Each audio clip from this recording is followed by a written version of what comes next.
right here. And let's see. Are we connected? There we go. All right. We're up and rolling now. Dude, I hate live streaming, man. Trying to figure out live streaming for me is so annoying. Because it's just like, I just want it to work when it works, you know?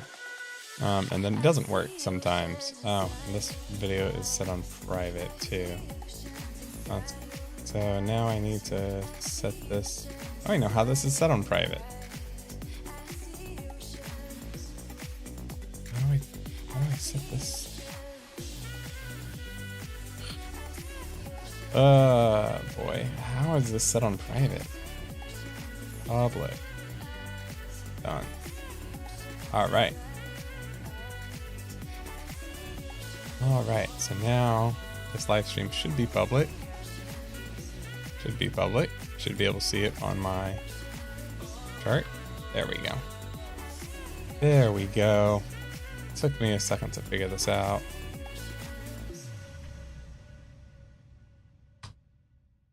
All right.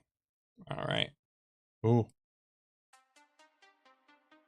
All right. So we're going to pop, what am I going to do? I'm going to pop the chat out here. All right. So the chat has been popped out. We're going to not do that. We're going to minimize that. I'm going to exit this one and pop this chat right here so I can see it. And I guess we can minimize the live stream now. Cool. Awesome. All right. So I guess I just wanted to go over these accounts. These are both 50K PA accounts. Some are copy traded, some are not. All right. I wanted to go over, I'm still going to trade, but I kind of just wanted to go over today's scalping and kind of the way that I've been scalping it, because I've been scalping ES and NQ, and I also scalp CL. A lot of people don't realize that I'm not just a NASDAQ person, right? I trade a lot of things other than NASDAQ. But you can see this account, we're up $54,000 on this PA account in 4 days, by the way. So literally just making $1,000 a day, and then I've stopped trading it. So we are currently, let me make sure I don't accidentally put a trade on that account. That's not what I want to do. It just freaks me out that when I see like the buy and sell signals up there, that's not what I want. All right. So yeah, so this account's up $5,000. No, $4,000 in 4 days. So way outside the trailing drawdown. Profitable trades is over 1,000. Lots of trades. 245 trades. So if you divide that by 4, 245, divided by 4 trading days now. So it's about averaging 61 trades a day on this account. That's a lot of trades for most people, right? But it works for me. And so you can see kind of what the P&L history looks like here. And I wanted people to see this because you can see this is the cumulative without fees. Without fees, it looks gorgeous, right? And we're already in that 5,300 mark. But with fees, it looks, a little bit less gorgeous. These slopes look a lot worse than they are. And so, or looks pretty bad. And then you can see my profit per time of day. The only time of day where I end up losing money a lot of times is usually within the first 15 minutes of market open. I try not to trade the first 15 minutes of market open, at least on my scalping accounts. It's hard for me to scalp. If you're wrong, the moves are really big and really sudden, right? And a lot of people don't get that. And so you have to be careful with taking big trades now, or taking trades in the morning, right? Now on the flip side, it's, you can hit TP really fast in the morning. But I wanted to talk about these dips in here because a lot of people see these dips and just like, oh my gosh, like he's lost like X amount. So the way I trade this account, a lot of people don't know this, right? One, I try to trade this account really aggressively right when I got it, and I end up taking a big loss right out the gate, right? Huge loss. You can see that reflected right here. But I built this account up, right? And so basically how I trade this is I'm going to win $1,000 a day, or I'm going to lose $1,000 a day. And I just don't let there be any in between, unless it's like, you know, we're in like really, really bad chop and it's just really hard for me to scalp, you know, I might call it, right? But usually I find that this approach works best for me, because by me being up $4,000, I'm already past the trailing drawdown, right? I'm already eligible for a payout now, right? As long as I, you know, stay consistent with my trading. And I think that's the important thing, right? It's to just be consistent. So it's like, if I'm willing to lose 1,000 or make 1,000, and the way that I do it is I'm not taking $100 trades right away in the morning. I treat every single day as if I am like just now slowly scalping it up, right? So this account down here, it's like, if you look at the P&L from, let's just go to the P&L from today, and you'll see what I mean, like where I worked my way up to like $600, right? And then I started to take a little bit bigger trades. I'm putting on more sides because I had, I could risk more in my head, right? So you can see, let's see, let's go to the cumulative. So you can see I've taken small trades, right? I take a loss, right? I'm still taking these small trades, only making like $50 a trade or whatever. So it takes me a long time to go from 200 to 300. And then it takes me a long time to get up to 400. It takes me a long time to get up to 691. Then I take a little bit of a loss and I went back down to 500, right? But then I took some big wins, right? And so as I get up here, I start to risk more, right? So usually I'm risking, you know, say I'm risking like $50 a trade. Then I get to the point where I'm risking $100 a trade to make 100, you know, and so on and so forth. So it's like I go in very gradually, right? I don't try to just, the size that I'm trading at the end of the trading day is always greater than the size that I'm trading at the beginning of the trading day. And I treat every single day like that, where it's like I only can lose $1,000 or make $1,000. And so I slowly ramp into it. This is kind of a habit from prop firms like Top Step, where it's like you only have 1,000, and as you get away from it, you can trade more, right? So I'm basically just adopting that and putting that into practice for Apex, right? And I don't think it's a bad thing. A lot of people think it's a bad thing, but you know, if you abide by the rules, and you know, you can end up with days like this where, you know, like let's see, my biggest max drawdown on the day today was actually pretty big. I think $295. So that's my biggest max drawdown on the day.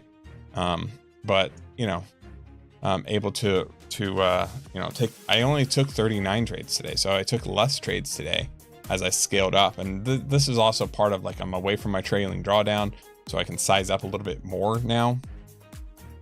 The goal with doing this style is pretty simple for me, is that I want to end up at you know, $10,000 by my first payout would be the ideal. That's me not losing one trading day, right? At the end of the month, what's ideal is if I only take 2 losing days, I'm at 16,000, right? Because when I take a losing day, it's not like I am just losing 1,000, right? I'm losing the whole amount. Does that make sense? Like, because I'm losing 2,000 basically. Does that make sense? Because that should be $1,000 winning day. And so it's like, if I win every single day throughout a month, I should end up at about 20K, right? If I lose one day, I'm down 18,000 for the month. If I lose 2 days, I'm down 16,000. I'm down at 16,000. That makes sense. And so by doing it this way, I'm finding this is something that I used to do, and I stopped doing it because I wanted to take smaller trades. And I find a lot of success, and it gives me a lot of confidence in my trading. It gives me a big buffer, and it also allows me to have future payouts when I scalp this way. And so I'm kind of back to doing this $1,000 a day thing. You know, again, it's like once you're up 16 grand, or, you know, once you're up like 16 grand or like 20 grand, right, on 50K accounts, you're pretty much securing payouts at that point, right? Because you can kind of just then do the math of like, okay, the next payout window is 10 days away, right? If I lost $10,000 or $1,000 every single day for 10 days, would I still be eligible for a payout? Answer would be yes, right? And then like, let's just say you want to make it through, you know, at least 4 payout cycles. Then you divide that, and then instead of your max drawdown just being 1,000, right, every single day, you could, you know, change that to 500. Now you're pretty much extended your guaranteed getting payouts from those accounts for at least the next 3, 4, 5 months, right, or 3 months or whatever you want to do. Now I like to try to just at least run up to 20 grand. 20 grand's like this nice buffer zone on 50K accounts. And then the account you see on the top is this account I have traded every single day, right? Now this is supposed to be my one and done account. And this is kind of like where I take one trade, and if it wins, I'm done for the day, right? And so that's what you see today. I took the one trade, I'm done, I'm out, I'm happy, right? But over the past, I don't know, 3 weeks, 2 weeks, this is on day 8. So this is at 2,600, 2,052,630, right? So now this is eligible for a payout. I could flip the next 2 days, take the $2,000, but will only leave me $500 till drawdown, right? Not a lot. I'm going to go ahead and take the payout on this account, because the whole concept of this one and done trade is that I'm 8 trading days away from a payout. And if I can hit those 8 trading days, I take the payout no matter what. I can reset the account if I want, you know, because we have 1 day to pass, so I can get another PA account relatively easy. It's not the end of the world. This is just the way that I like to do it on this style. Now you will see that I took a lot more trades. Now this had to do with two silly trades I took, right? So one was this trade back here. I took a loss. What sucks about that is that it wasn't really a loss, and I actually would have won the trade if I would have let it play out. But I got wicked out. I put a stop and I got wicked out by 1 tick. Literally, it was just, it ticked it and then win. And so that was annoying. So then I just scalped my way to make that $300 the rest of the day. I lost 1,100 that day. And then the other big one was this one. This one was like really crazy because it's like basically I was in for 10 contracts, and it was an accident because I was trading an eval that morning, and I didn't mean to take 10 contracts. I accidentally took 10 contracts, and yeah, I mean, it was a wreck of a day. So I had to take a lot more trades to try to make it up to see if I could get to a payout. And what's kind of crazy about that day is if you calculate from where I ran up, right? And we can see this on here. So if you calculate from, I was at $197 on the account, right? If you count to where I ran up that day, basically, right? That was like yesterday, I think. Yeah, it was all the 7th. So this day, just scalping in Q, I ran up $2,300. So in a day. But my profit was only 300. So it's kind of funny that was the case. And sometimes that might be what I do once I take the payout, right? I might try to take small scalps to build the account up and just build up, you know, a little bit bigger of a buffer to get to that, you know, 2,000 mark again. I'm not sure how I'm going to trade this account after I take the payout, but I've secured the payout. Like, I'm going to flip for 2 days because that's what Apex allows. And then I'm taking this payout. I'm not going to mess with it.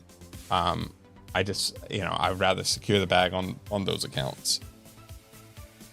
Yeah, and so that's it really for right now. I think I'm going to switch over to trading on Top Step for the rest of the day. Just because Top Step has, let's see, we're going to switch over to trading on Top Step, which means that I can change, let's see, how do I want to do this? I think I just need to copy and paste one of these. I'm just going to block out kind of the whole upper corner here, because I know that's where the account info is on top step X. So when I switch over, let's go ahead and see if I can switch over. We'll go to remote 2. Remote. Where's remote 2? Remote 2. All right, here's remote 2. It's weird, I don't see remote 2 there. Let's just add another source then. Add another source. No, I need it to be this source. All right, so we're just going to add a window really quick. And we're going to add intentionally the wrong window here. Well, remote. Is there like a privacy mode inside of here where it would just hide my account? Actually a good question. Privacy. Streamer mode.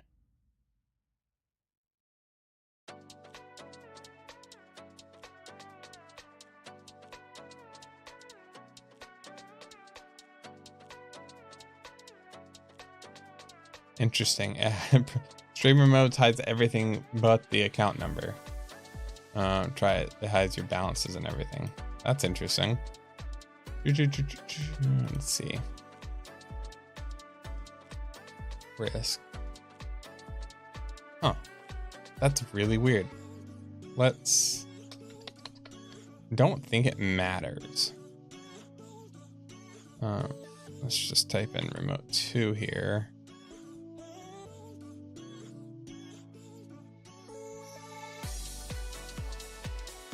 What I will do...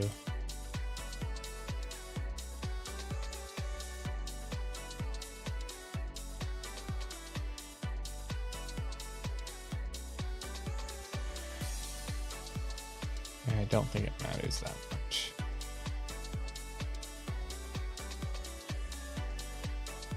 All right, there we go. Do I care about this? I don't think I do. All right.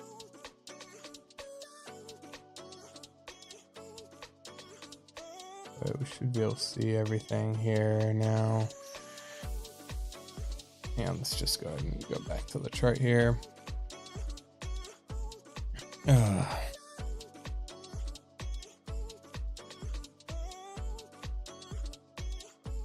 right, we are on NQ. Now, what's funny is like, because the fees are so low over here, like I can do this like weird scalping stuff. This is just like me messing with, really just trying to mess with Apex. I'm not actually trying to run up on the day or anything. In fact, I've done some silly trades on this account already. But long story short, I'm just like scalping for like $20 profit per account. So literally 1 point.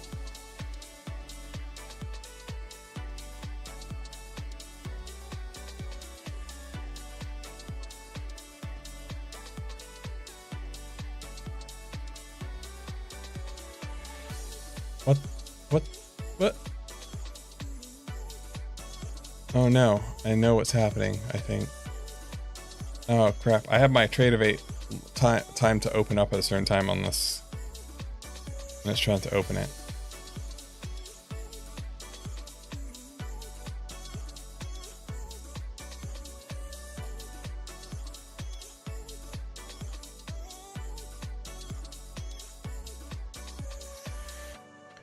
Now waiting for this bounce here.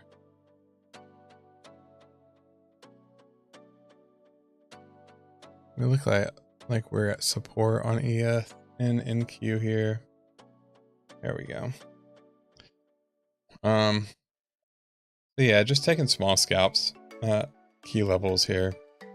This is the 200 moving average that I have on the chart here, which has been holding up pretty well on ES and NQ, I think, today. So if I open up my, oh no, Let's go. I'm gonna open up my other thing really quick. Yeah, so on ES, I want to see it on ES just so I can see how it's holding up. Yeah, so the 200 has been holding up very well on both. So we could go through it though here. Like, I mean, we're also at like daily VWAPs. We're at a bunch of things here.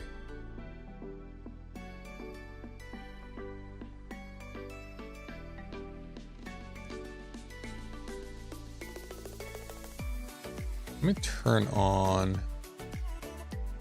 I need to turn on the 200 on this chart over to my left. I can see it.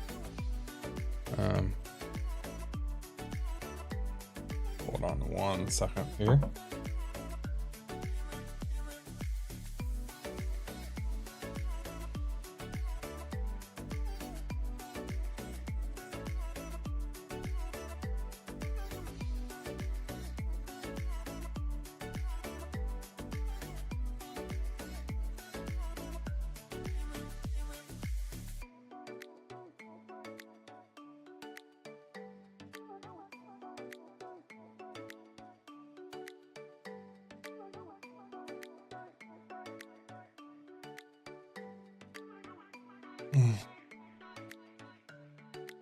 All right.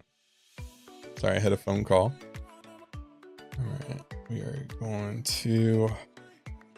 Right now, I think I'm just going to aim for like $1,000 on this account today.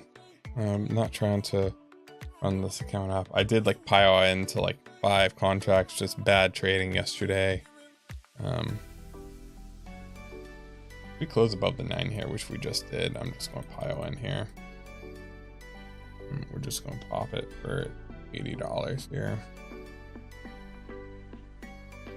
We just closed above the 9, so that was a quick 80.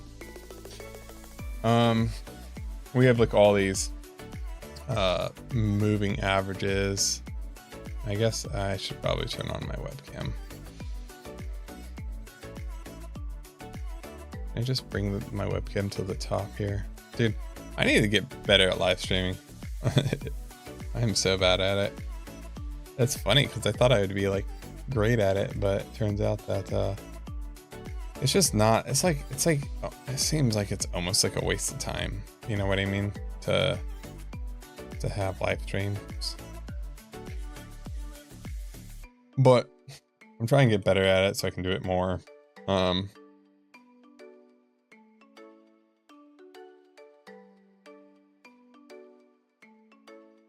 We're very bullish on the day today still.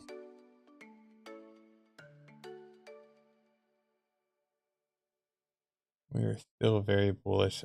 It's very much holding this VWAP. ES is holding very steadily on VWAP in the 200.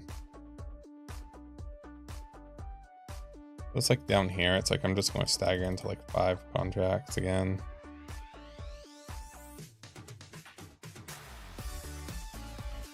And then just get quick 120 here. Because yeah, ES is pushing off this level and Q just pushed off of it, so not the best entries. I should have waited. Oh my goodness. We just went through VWAP on ES. Oh my gosh, I'm gonna have to flatten this trade. Where's my flatten button? We just hit daily VWAP on NQ. See if daily VWAP holds on NQ.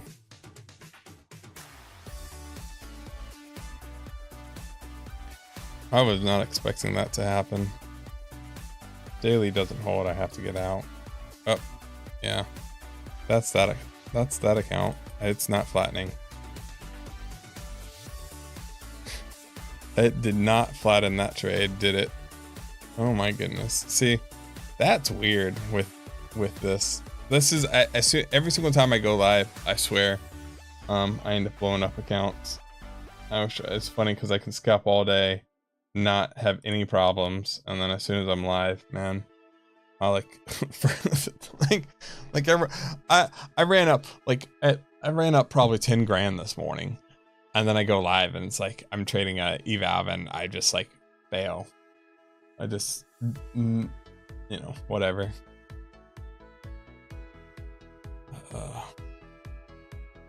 Taking a stupid scalp. And what's weird is that, like, dude, I could not find that trade, man. I was hitting it multiple times, could not get out of that trade.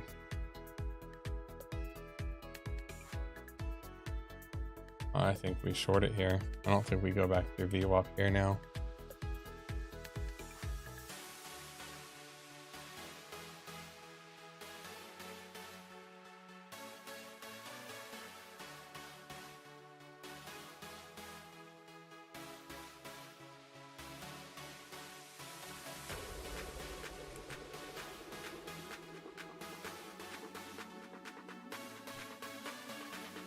Yeah, all these notifications, it's slow too. It feels really slow, clunky sometimes.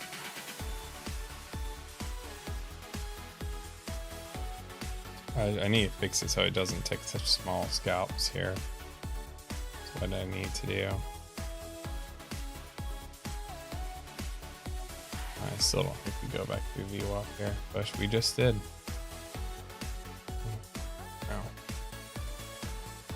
Kind of like where it's like I just shouldn't be trading this at this point. I'm like 2 minutes looking bullish.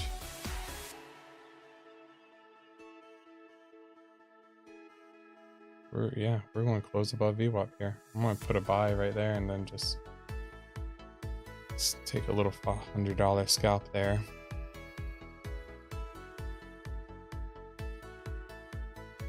And look at that, we're going to push right off of it. Not through VWAP on ES though. We just went through VWAP on NQ.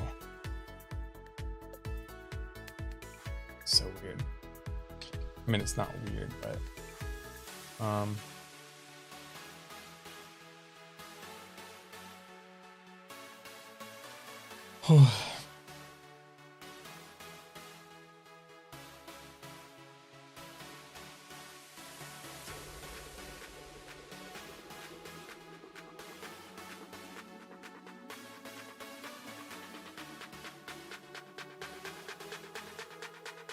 I want here, see if we don't get this push up again. Stop is 400 here, so if it goes through, it goes through.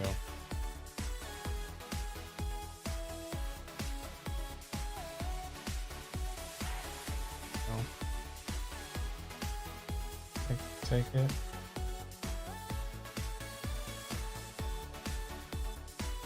Wow, didn't take. I'm expecting ES to push up to VWAP here and at least retest it, which should push up probably to the 9 moving average on NQ here. So it should be a little quick scalp. There we go. The question is, when we hit the 9 on ES,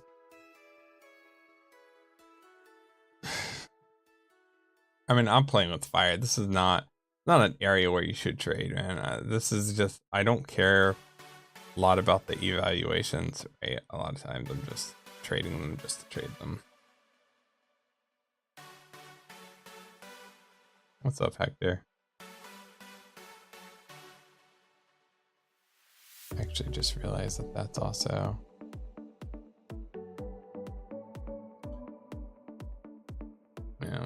this is kind of like me being fairly risky for evals, trading 5 contracts, risking $400 a trade to make 100. Not the best, probably not the best, like, hey, do what I'm doing. Just basically don't do what I'm doing. Yeah, it looks like it's going to push through. That's it. Yeah, we're going. ES is about to close above VWAP, it looks like, so I'm just going to take a little scalp again. There we go. Just fill that. I'm literally scalping NQ for 1 point on 5 contracts, which is not something that you could really do. but these are relatively low with top step at, so definitely something that I am doing. As long as I'm not getting top, as long as I don't pick like the top of a wick, basically, I'm pretty much okay. We're coming back through here. Go for a little bit of pullback to the 9, right there. Just take the limit order off. Waiting for the pullback to the 9. Oh no.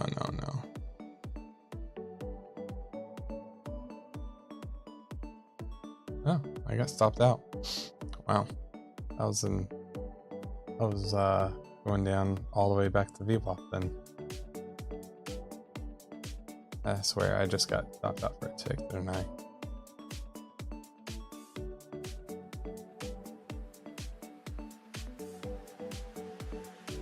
No, I went back all the way back to VWAP. I should have just waited.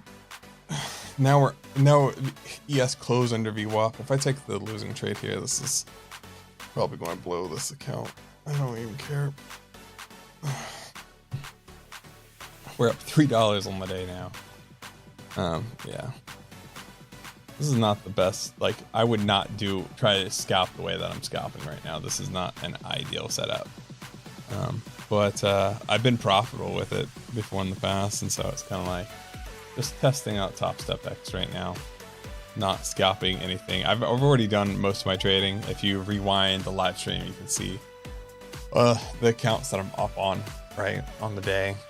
I'm up, $1,000 on some of my PA accounts. I'm up 300 on the other ones, and so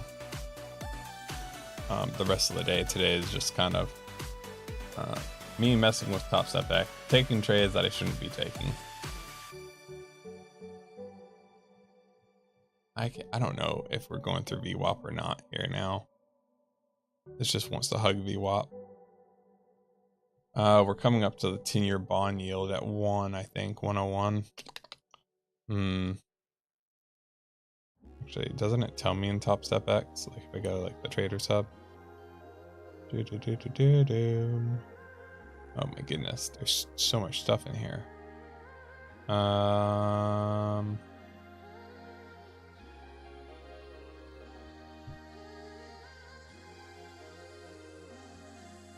That's interesting. It doesn't have the bonds in here. Bonds are kind of important. It's always weird what they choose to include in that and then what they don't choose to include.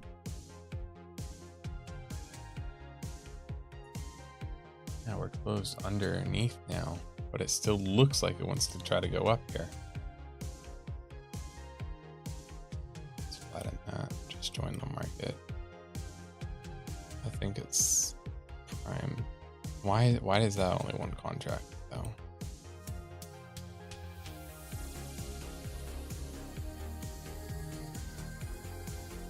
Whatever.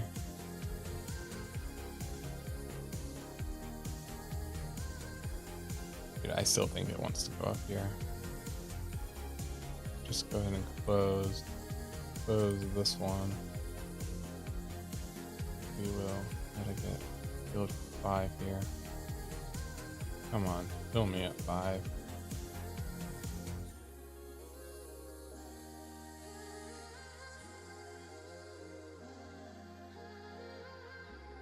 Chase it. I'm gonna try to chase it here. Fill me.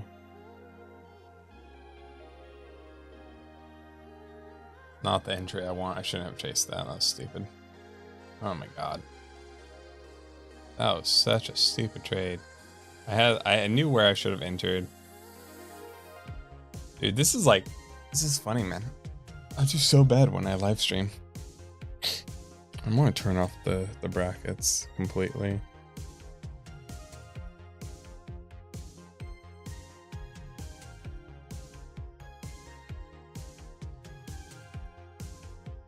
I'm down to 1 contract here.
We're going to aim for the bottom of this level here.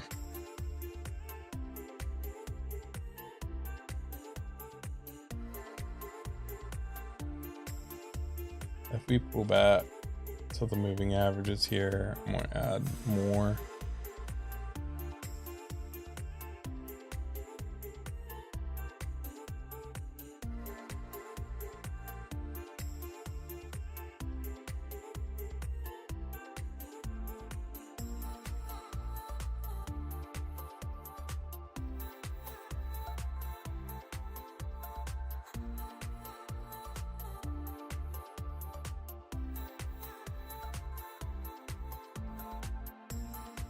If we pull back to 76, I'll add more. 76 will be pulling back all the way to like this level. 650.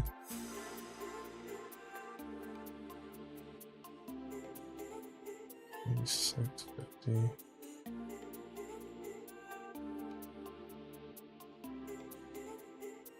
Let me just add one.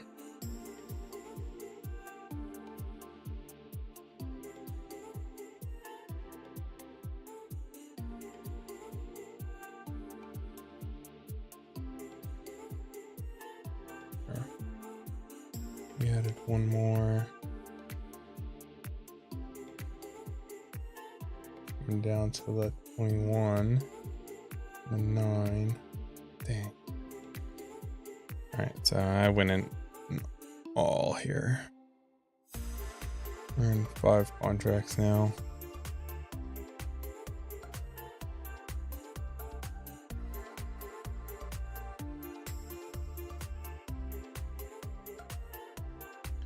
Basically, I'm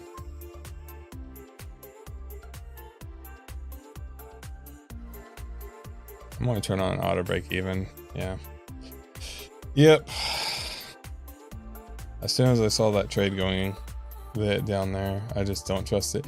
It's just like I was banking on it holding the 9 and the 21 moving average there. So if it's going all the way back to daily VWAP, I don't want to be in it, which is where we just wait. It's like if we go all the way down to daily VWAP and I want to try to take this again, I'm going to take it at daily VWAP like that. Then once we're far enough away, I will auto break even it again or cut it for a loss here. Really is going to depend on this next candle. Because this next candle, if we go under this daily VWAP, if we can make a new low right here, I'm going to get out. So at 67.75, 67.75. So this is where I'm going to go ahead and put my stops.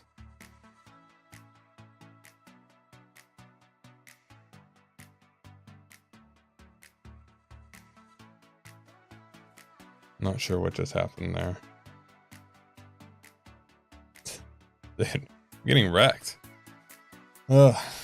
Dude, what is wrong with me live streaming? It's like I can scalp all day and not have any drawdown like at all. And then as soon as I go to live stream.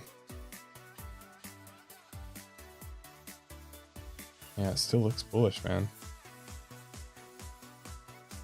I'm just over leveraging too. Way over leveraging. Down to 600 on the day.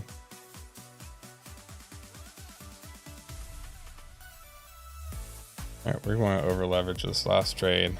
And if it goes, it goes. We're coming off VWAP again. It's like if this goes, it goes. If it doesn't and it breaks down, then I'm done on this account for the day anyways. Actually, I think I'll just blow this account if I let that happen.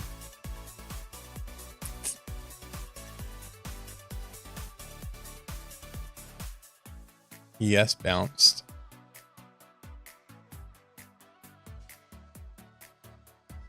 Did not look good. We're also coming right into the bonds. I think I'm just going to take the 100 unless volume comes in here. There's volume coming in now. All right, I'm okay with this now. I should have just stayed in that first trade, shouldn't have stopped out.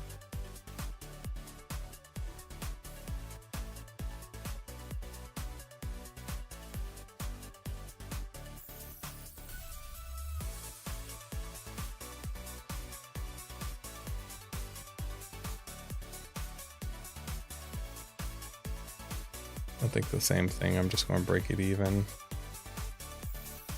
If it comes down here. I don't think, yeah, I'm going to go ahead and break this trade even, just in case it comes down. Which it does. I'm like, I just don't want to be in it. Whatever. I'm done. I'm done trading for the day.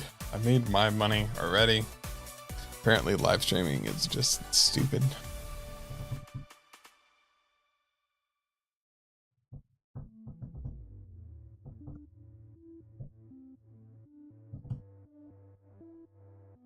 I still think this is the move. It's just, I don't have volume at all right now. There's no point in trading for the next couple minutes until bond comes out. Technically have this account too.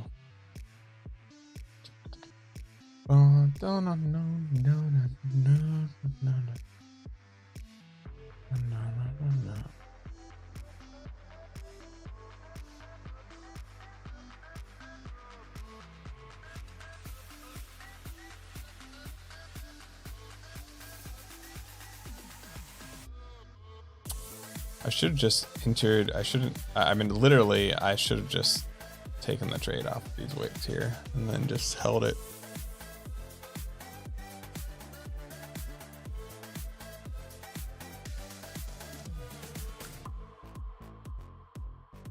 Oh, wait, this account's already done for the day. Dude, did I go through all of my accounts? No. I was like, I do have a funded account too with them. It's like, I hope I didn't like mix my accounts up.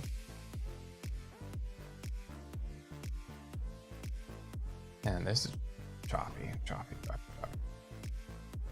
On the 5 minutes, it doesn't, it still looks like it wants to go up here. What? And the bigger bubble probably doesn't really go up. Yeah, we thought, yeah, we did fill that fib. All right, so yeah, so I think the move here is still to scalp. So try to get the trade off VWAP here. If I can get a trade off VWAP, I'll take it. 67.75 again. 67.75.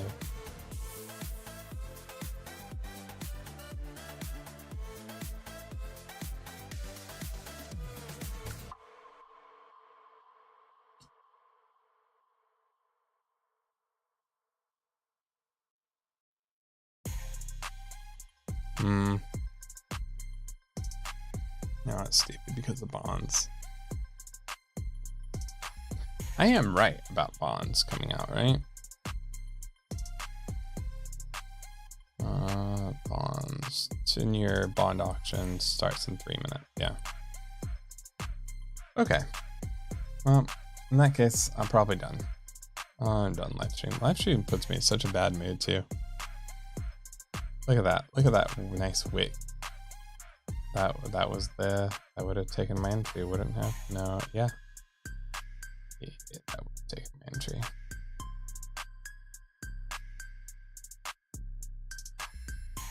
And now it's going to break down probably. Rude.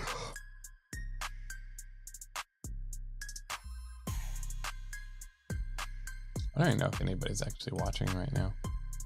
Nobody is watching.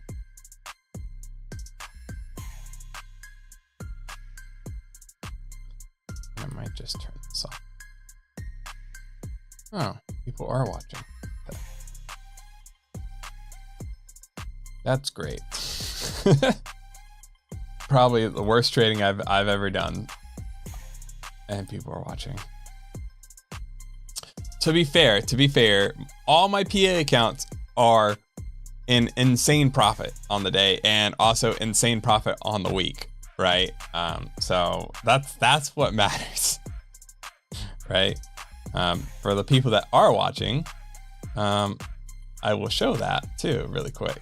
I can theoretically turn off remote 1. Yeah. So you can see these are my PA accounts. These are some of my PA accounts on the week so far. So this is this quarter. So this one's out of payout. So 52.63 because this is an Apex account.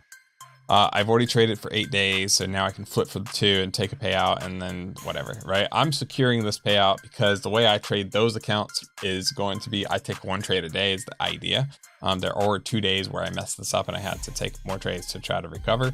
But yeah, so $300 every single day for 8 days gets you to a payout, you know, but you will be, you know, when I take this payout, it will be low. But it's like, you know, personally, when I'm doing 1 trade a day trades, it's like I would rather just take my payouts, right, and blow the accounts right afterwards and get new accounts than not take the payouts.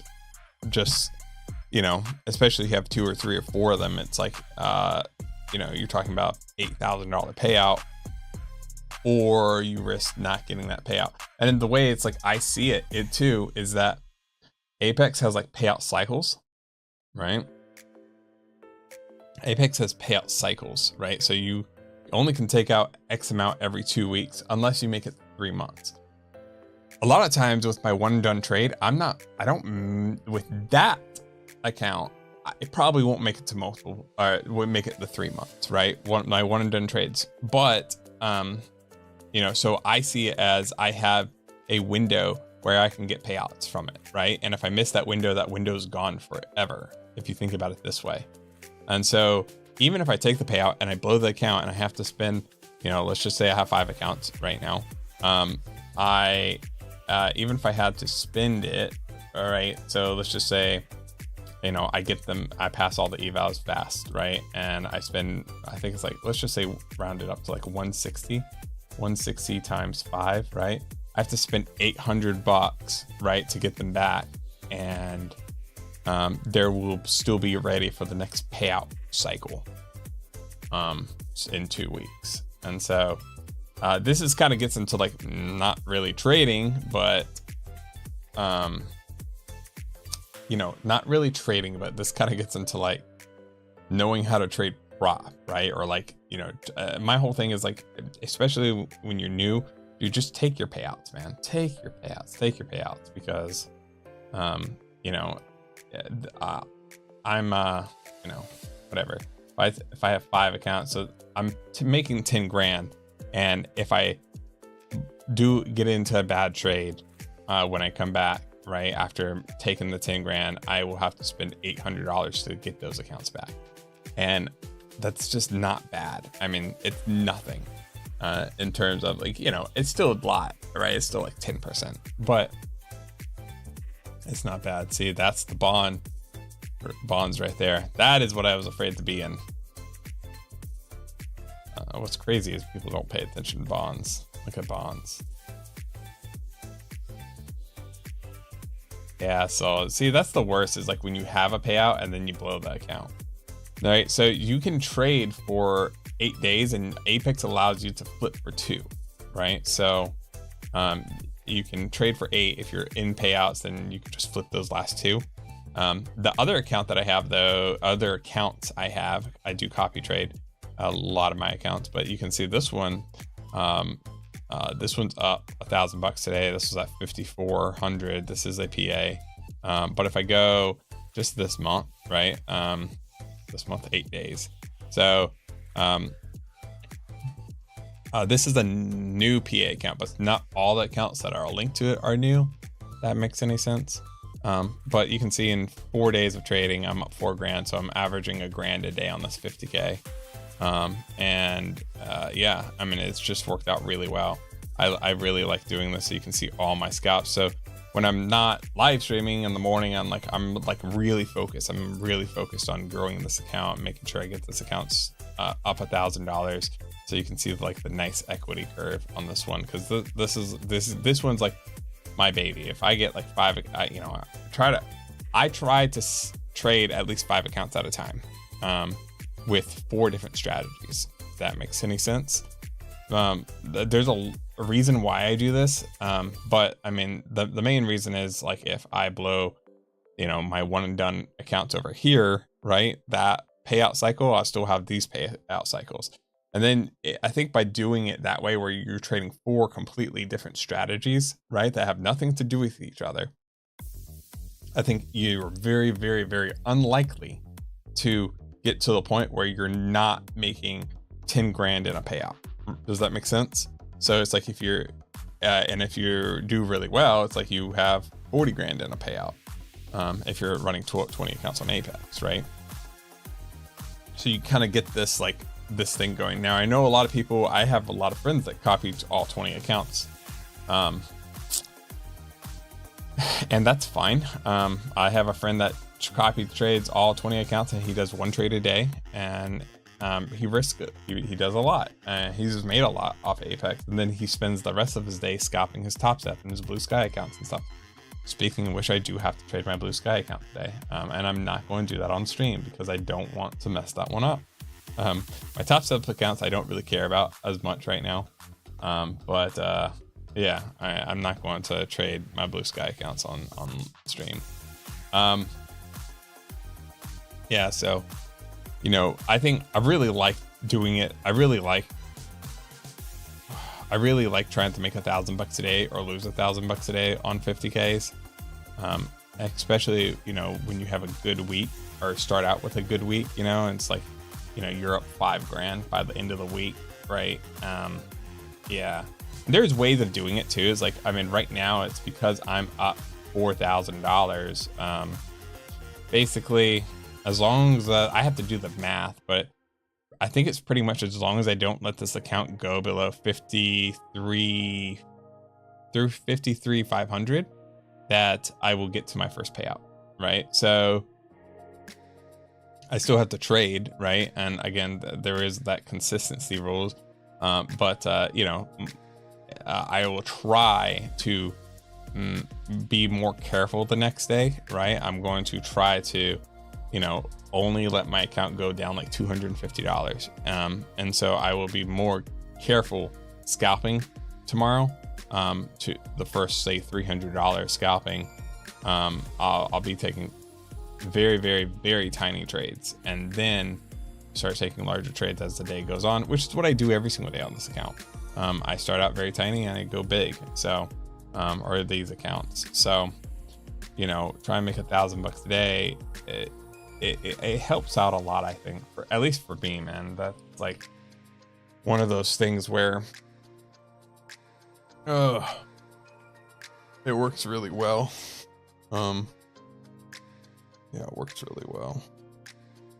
We came down to wick the pivot on ES. I like trading ES too, I found out. I trade ES, I trade CL, and I trade NQ. So the top accounts here are NQ, and then the bottom accounts here are ES and CL sometimes. So it just kind of depends. A lot of people think I just scalped NQ. NQ has, for the long time, probably the better part of a year, has been my bread and butter, but I think I'm slowly liking ES more right now, which is weird, and I don't really know why this is now. I think I've had just a hard time. Like, I feel like NQ starts to move different sometimes, and I recently have found myself just getting wicked out a lot, and so I switched over back to ES for a little bit. Oh well, I didn't switch over, but 5 of my accounts are just purely ES now, and I'm really liking it. I wish probably should have done this a lot sooner, but I think I'm going to stick with it for a while, because this worked out really well. My goal right now is I guess, for payouts. Basically, I've secured these accounts and payouts. So, you know, at least have like 10 grand coming. These are copy traded, I think right now only on 3 and 3, partly because these are both newer strategies. So again, this is kind of like how I scale. Again, it's like I like to have 4 sets, but it's like if I'm just trying to do a new strategy, sometimes I will scale down in counts. So yeah, so at least 10 grand I have from Apex probably coming out this next payout cycle. And then my goal is for my Blue Sky account. My Blue Sky account, let's see, I have to count how many days I have to trade it, because I think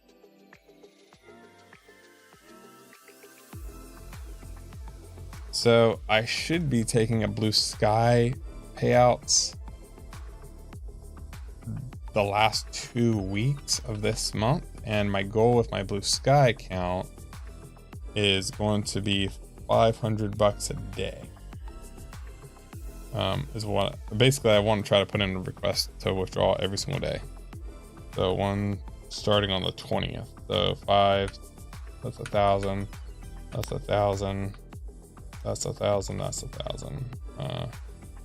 So 1, 2, 3, 4, 5. So 10 days. So yeah, so my goal with my Blue Sky account is to take out 5,000 this month out of that account. Yeah, so I put a couple grand, and then I like these strategies, so I'm scaling these strategies up pretty much. My one and done strategy I'm really liking, and so it's something that I definitely want to try to scale. And so I'm going to probably load up 5 accounts for a one and done trade. I have two ways of doing my one and done trade. One, a lot of times I'm just looking for the best setup, right, on my one and done trade. So, you know, probably not looking at ES. Let's look at NQ. My one and done trade, a lot of times I'm looking for it on NQ, right? And it's like today, it's like what I was looking for. Actually, I tried to open up the chart and I couldn't get in time, right? But my one and done trade, I wanted it right here, right? So we had this nice push out early in the morning. There's other things like looking at like the 1 minute and the NQ and the 1 minute NQ, right? So we had this nice push out. What time was this push out? This was like right at open. We had this nice push out, right? We had this bounce here, which is not the bounce I wanted to trade. I wanted to trade this bounce right here. That was at 9, it was like 940. Yeah, 941.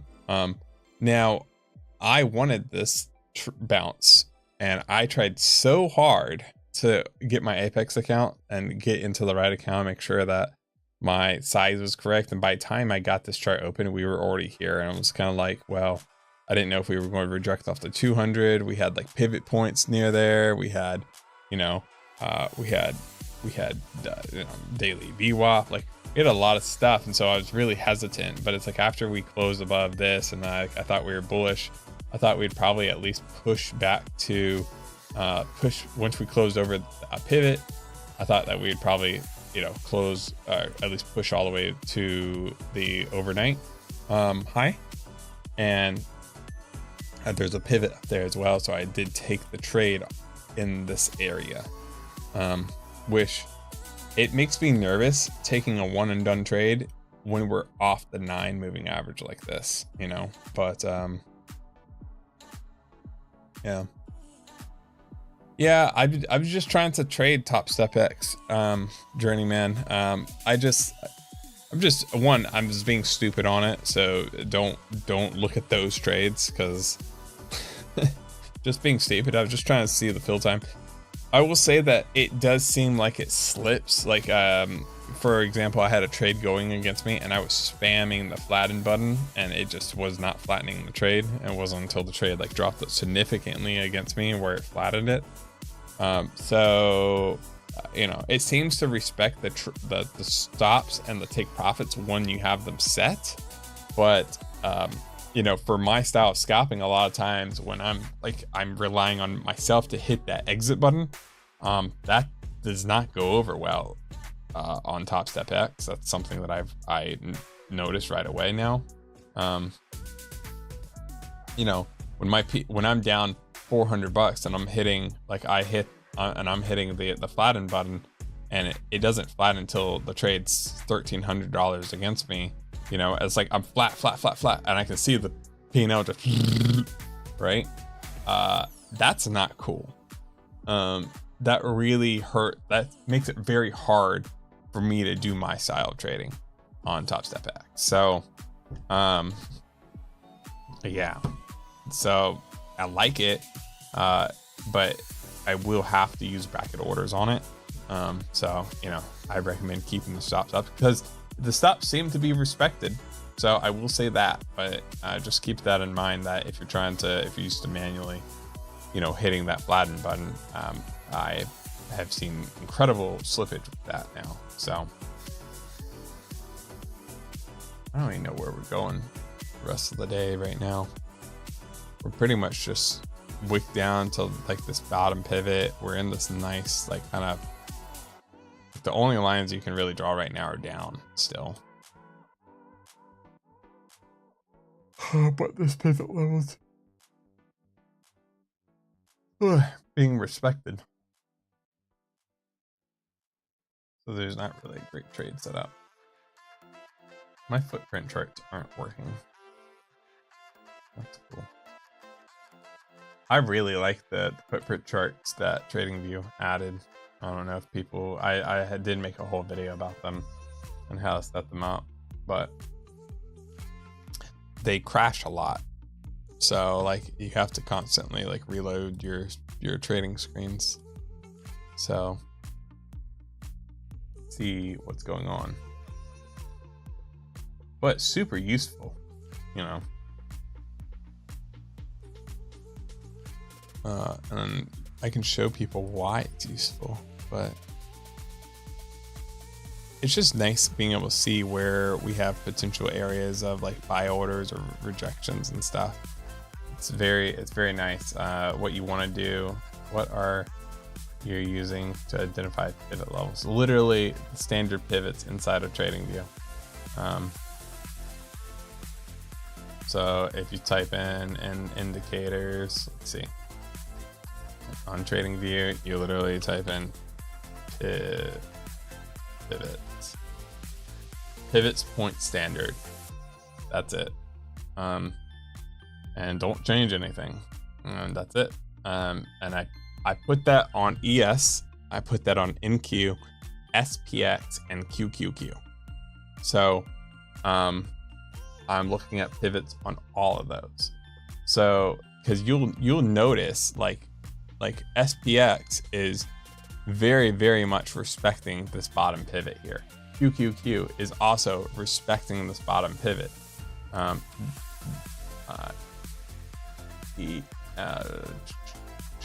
see. NQ is also respecting this bottom pivot as well, but not as clear as it's being respected on the QQQ, it looks like. Okay. And sometimes the pivots are different, right? On QQQ and NQ. Sometimes they line up, but a lot of times they don't. And it's like good to keep them up because it's like you can see like, oh, hey, look, we just bounce off this pivot, or this pivot will not go through on the QQQ, right? And so it's kind of one of those interesting things to watch. And I also keep daily VWAP up on QQQ as well, just in case. Yeah, but I think it's important to, I think it's really important to keep ES and NQ up. Because one, it's kind of like you can use them as confluence. Like a lot of times the moves are cleaner on ES than they are on the Qs, and so it's like we came down, we touched this pivot on ES, we touched the same pivot on NQ, right? We started immediately pushing off this pivot on ES this morning, right? 8:35. We came down a little bit, and then on QQQ, or not on Q, on NQ, we didn't really, we came up, but we didn't go through the pivot yet, right? So this is kind of like one of those things where it's like this clear thing of like ES is like respecting this pivot, moved higher, forming a higher high over the previous thing. Like everything's looking bullish about this move, but NQ hasn't made the same move yet. And then so it gives me bullish sentiment. Like if I'm trading NQ, like, hey, there's a good chance that it's going to follow ES in this move, and vice versa as well. But you have to know how to look for that, right? So it's like we had this like little pullback on ES, and then we look over here at NQ, so we're just kind of trending down. It's not looking very strong, weak. Does that make sense? It's not looking like weak. Does that make sense? So it's like both are, it looks like sell orders are like dying out. That makes sense. And we have open and we ripped, right? I think it's, you kind of can form this bias, right? And then like same thing, once we tapped up here, right? We tapped up at the top of NQ today. I can show you guys. We tapped at the top of NQ today, right? This was a pivot level as well, right? Right at about this level right there. You can see the same thing happened on ES, right? And then we formed a lower high on ES. We formed a lower high on NQ. On a 15-minute chart, on a 5-minute chart even, right? Like, and now both are starting to curve over and look weak, right? So this is like, hey, now it gets a little bit more complicated when you have like ES or NQ still very much bullish, right? And then the other one's turning weak, right? Therefore you might not want to try to take your trade. Does that make sense? So I kind of use them in combination for confluence when I'm trading. I think it's a big thing to do. We are just not, I don't want to trade any of this for the rest of the day. I still want to trade my Blue Sky account, but I think I'm going to take a break and come back at 2. And try to trade just the afternoon session on that and go grab some food. How long have you been prop trading? How many different accounts and companies do you have? Too many. Before prop trading, I've been trading for over 7 years. I've been trading for over 7 years. Majority of my trading has always been on my personal accounts. I think my first time ever trading prop was last year or the year before, maybe. I was always trading my own personal accounts. And so I started in crypto because I was mining. I had a Bitcoin miner. Not Bitcoin miner, but I had, it was probably right when 980 Ti's came out. So whatever year that was. And then I was in crypto before that even. But like that was like, I had miners, and so I was using that money to then go online and trade with. And so I got into crypto originally, and then that switched to stocks, and then that switched to options. And I, was messed around, doing stupid trades with options, and I got really lucky a couple of years ago with Rocket Mortgage. I literally made like 4,000%. I have videos of it actually. I need to try to find those videos and post them. But it was all like, the whole, what is it called? Wall Street Bets crew, right? Like I have a lot of friends that come from Wall Street Bets actually, that I met there. A lot of the guys that, we were just trading crypto, or like trying to be stupid and get lucky. The guys that made money, a lot of us switched over to futures and then just started to learning how to trade. It worked out really well for a lot of us, right? I mean, I have two friends that like literally trade futures for a living. And like what's interesting about that group is like we were not perfect a couple years ago. I mean, we're not perfect now, but like like what I'm saying is like, it's the guys that I've always seen that are risk the most, make the most type deal. Where it's like, I have one of my good friends in crypto. I remember he made his first 100,000 from like 5. So he went from like 5,000 to 100,000, then lost everything, and had like $10,000 left. Then he went from $10,000 to $1 million the next year. But he stopped trading crypto and he started trading futures. And then, you know, he made like 2 million with it. He made his next million like within a month, and then lost $1 million. And so it's just like, you know, watching somebody like have these like crazy run-ups and then like lose a lot, and crazy run-ups and then lose a lot. That's kind of been a lot of my friends, you know, saying that I don't know if I can say that they're good traders, but they still trade to this day. And like, they've been trading futures for like 3 or 4 years, and, you know, have easily made over $1 million from trading futures. So yeah, so that's kind of my background. Then prop firms came on the scene, and I originally started using prop firms to test different strategies out, because I would test strategies like if I had a trading concept on paper a lot of times, for like a month or 2, right, as I'm taking my own trades. And then once prop firms came around, I kind of was like, oh, like pay $150 and test the same concept out, and if it works, then I'm going to, you know, on Apex it's like make a $2,000 payout. Like, that's crazy, right? That's great. So, and if I'm wrong, like big whoop, I'm out to 150, right? So that's originally kind of how I started using prop firms. And then, you know, it's allowed me to be more risky with some of my strategies and not like be more aggressive than I would necessarily on my own personal accounts. You know, like, I mean, would I try to make $1,000 a day on my own personal accounts? Yeah, I would. If it was there was enough cushion. So, that's kind of it. And I've been trading ever since. And yeah, I do copy trade. Well, I use the copy trader that's built into Tradingview. The downside is that you can't use brackets. So I'm actually currently looking at switching to Quant Tower. But just like my scalping, I've seen a lot of people have slippage when they copy trade using Quant Tower and all that. So that's my one fear, is like, how bad is the slippage? Like, and I'm not 100% sure yet. So trying to navigate that out.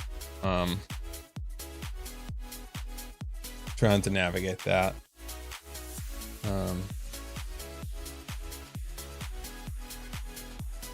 Back.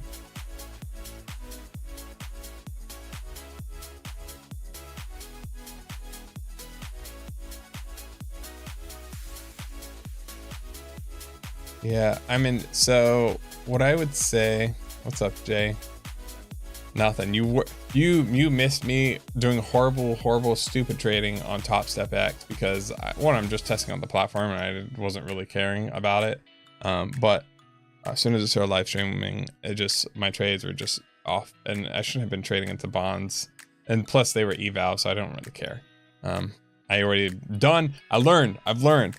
Trade my PA accounts, all my PA accounts before streaming, because I'm not trading them while streaming. And then I'm trading my Blue Sky account today at like 2 to 4. And I trade my live accounts. Like, I'm just not doing it. Not trading anymore live.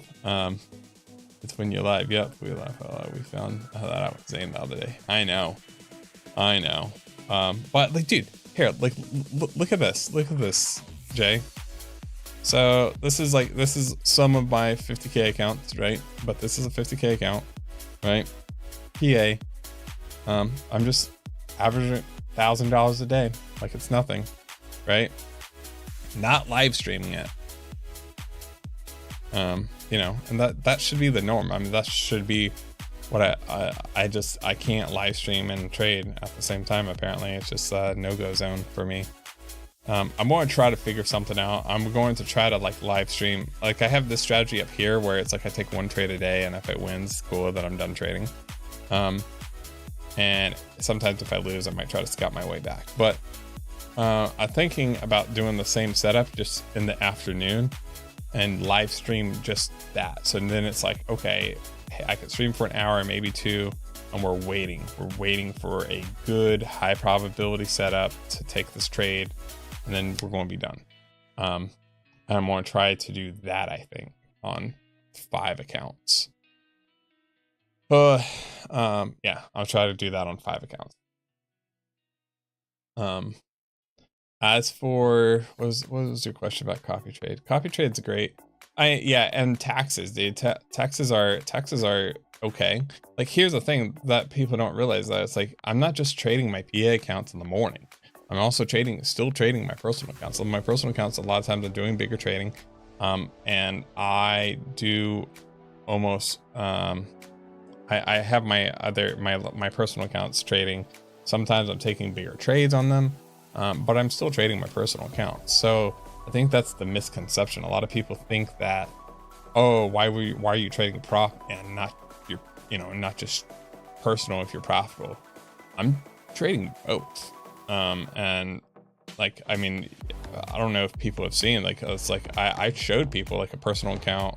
I don't like showing my personal accounts as much, but it's like I showed people like a P&L from a personal account in November where I was taking bigger trades with 2 NQ contracts, and I was up 75 grand in 2 weeks.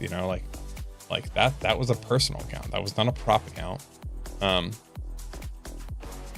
And so those are bigger trades. Those are like trades that I'm holding sometimes overnight. Like those are the bigger trades. So it's like, I don't know. So prop firm trading is really interesting to me because it's just extra money for me.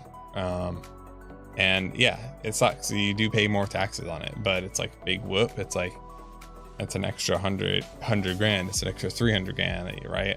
I think that if I go ham at prop, which I've been hesitant on doing this, right? One, I don't want to get banned from prop firms for whatever, right? Being too profitable. That has been one of my concerns, right?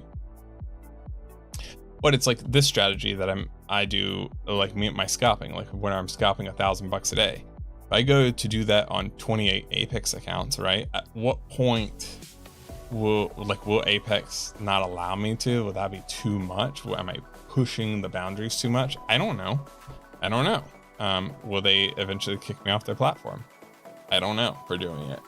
Because I do know my style of scalping and how much my small amount scalping is not easy for APIs to copy trade, even if they wanted to. And so it's one of those things where, can I still be profitable for the prop firm, right? I think that's also like why I'm probably going to try to publicize some of my upcoming payouts. And I might even start showing my face. I don't really know. I have a whole camera set up like right behind this monitor. I just slide this monitor over and there's a camera right there.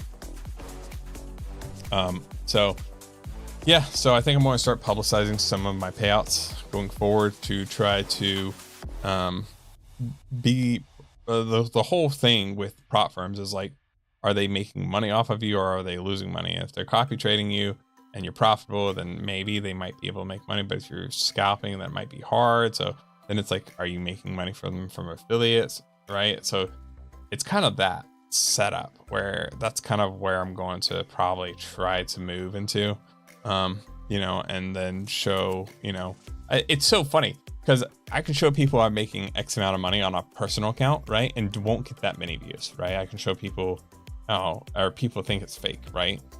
I think what's funny about trading a prop is that it is fake, kind of, right? In a way, because it's simulated, right?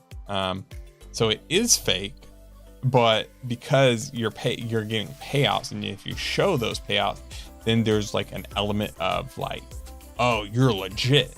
Does that make sense? And so it's weird because I can tell you right now, it's like if I made $40,000 on a personal account versus making $40,000 on Apex and showing the payout, right?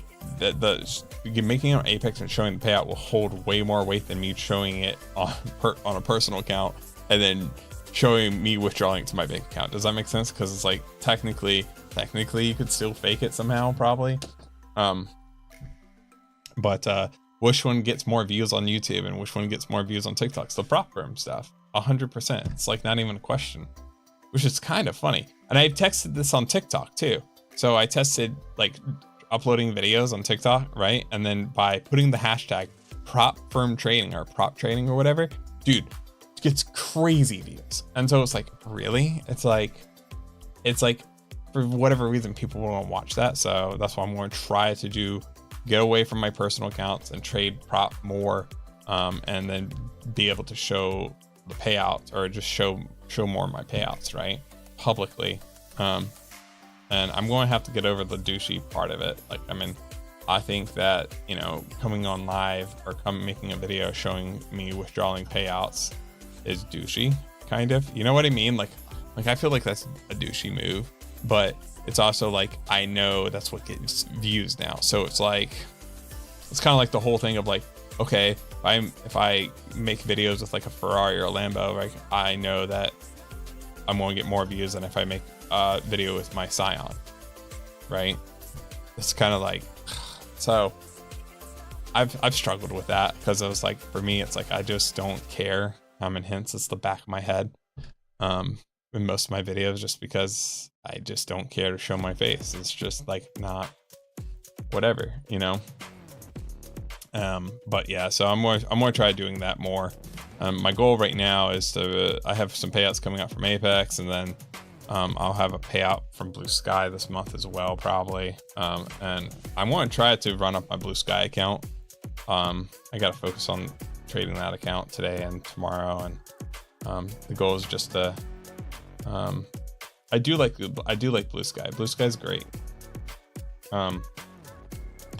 Blue Sky is great for people that want to take payouts quickly, right? I mean, Blue Sky is great for people that can trade, I guess. Let's put it that way.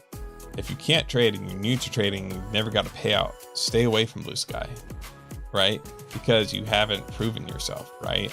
Like, you don't have a track record, you don't have a payout, and those evaluations are expensive, right? So you have to kind of think about it that way.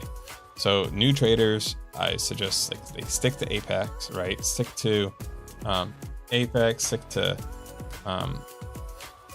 Top Step, things that are going to be cheaper evaluations. But then, yeah, once you're proven or you have a strategy that's profitable, right? Then yeah, Blue Sky is great, because now it's like, for example, like, I think the thing is, like, I don't need a lot of money to like, okay, here, this account right here, this account where I made $1,000 today, right? I traded a max of 4 contracts today on that. That's it. So on Blue Sky, that's a 25K account, right? And you could make $1,000 a day if you're a really good trader, right? $1,000 a day, right? And then you can take payouts right away, right? I mean, you could then, I kind of like to, I think what I'm going to try to do is aim for $1,000 a day. Which the riskiest day is going to be the first day. I'm going to take the first day slow. You know, again, just like build up. It's like try to make 100, then 200, then 300, 400. And depending on how the day is going, I might just cut it up 500, or I might try to push to the 1,000. But after I build up, like, you know, a $2,000 cushion, right? The next day when I go to trade and make 1,000, right? And if I hit that 1,000, what I think I want to try to do with Blue Sky now is I want to try to just withdraw $500 a day. So try to make 1,000 and withdraw 500 every single day. And that way I'm continuously building up a nice cushion on that account, right? And then I'm still taking out large payouts. And then, you know, if everything goes like really well, right, by the end of that month, I should have about $10,000 sitting in that account. Yeah, and that's kind of what I want to do with it. And kind of just see if I can get it to be like consistent. And then, you know, if that works out well, I might try to be more aggressive. It's either like I'll choose to take out the 10 grand at the end of the month, maybe, or I'll be more aggressive going into month 2, and I will try to make 2,000 bucks a month, and then, or 2,000 bucks a day, or lose 2,000 bucks a day, and then start taking out 1,000. But that's the nice thing about Blue Sky, is like there is no payout window. There's no like, oh, you have to wait till this day, you know. So, you know, I like Apex a lot, but I think that you know, like for example, I'm up 4K on this 50K account. I'm making 1,000 bucks a day on Apex, and I can't take any of this up or take any of this out yet, right? I still have to trade this, continue to trade this. I'm past the trailing drawdown. I'm past the payout threshold, right? I'm over 30% consistency, and so now all I have to do is just wait. I have to continue trading it, right? And you know, to get to that 8 day or 10 days or whatever, right? Where it's like on Blue Sky, I could already take half this out. I could take out 2,000 and have $2,000 left in there. So that's the difference, right? So that's kind of that my whole thought process with Blue Sky versus Apex and stuff. And yeah, do you ever show your scalping setups? I do. I mean, I'm a big scalp with the trend person, right? Yeah, I know they allow you flip, but it's like on this account, like I'll flip on this one because this one's only up, this one's barely at the, you know, the payout threshold, right? And this is the day 8 of trading this one on the top, or these accounts on the top, right? And so I'm 100% going to flip these because I only take 1 trade a day. And if that trade goes wrong the next day, then I just don't want to try to build it up. So I'm going to flip these and then take the, you know, take a couple $2,000 out. These accounts down here, right? That where I'm trading 1,000 bucks a day, I don't care to flip it, especially if I'm on day 8 and I've won every single day in a row. It's like I'm up 8 grand, right? I don't care to flip the last 2. It doesn't. I could lose 1,000 bucks those last 2 days and it's irrelevant. I'm still going to make the payout. So that's the way I see it. You know, but yeah, the payout window sucks on Apex, but I mean, that's part of it. It's like, you know, you're able to trade 20 accounts. So, what is it going to show? Oh yeah, my scalps. I mean, my scalps on ES are going to look nasty. I mean, these are really, really tiny scalps a lot of times. So it's like, probably not the best examples either on the day. But it's like in here, right? It's like as we were going up today, it's like I'm pretty much just looking for longs, right? We're going to ignore that route there because that's a cluster. But it's like, look, it's like I'm waiting for these wicks and I'm taking longs. I'm taking longs. I'm waiting for it.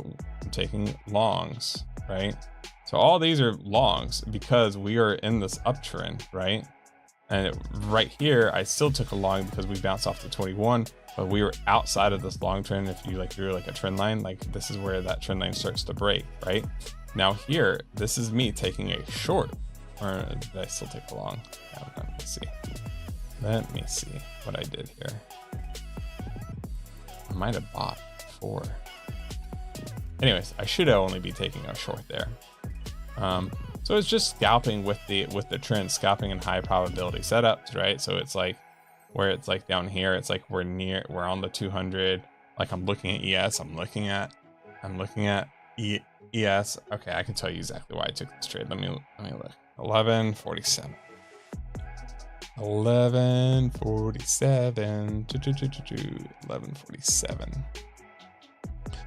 So 1147, we are forming, it looks like we're starting to form a head and shoulders, right? But on the 1 minute, we are pretty much 1147. Let's look at it.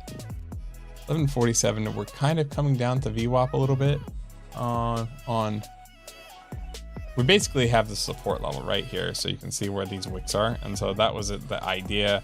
And we have the 200 here, right?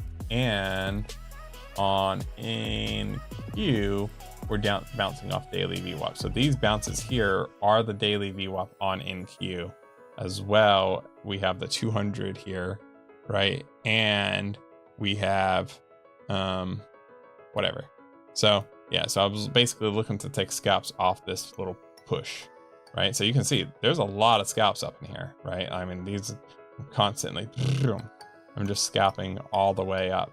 Basically, that's all I'm doing is like, and I've showed screenshots of this. I think the best example of how I trade is in Discord, on the QuantView Discord channel. And I actually just go ahead and bring it up so I can just show y'all this one. So let's go ahead and add a source here and add Discord. Let's add Discord, add Discord. Okay, add Discord to this window capture. Create a new, call it Discord. One day I'll take time to set up my whole scalping thing, or my whole stream setup better. This is not the best. So this account, so you can see I ran up like 1,700 bucks in a day.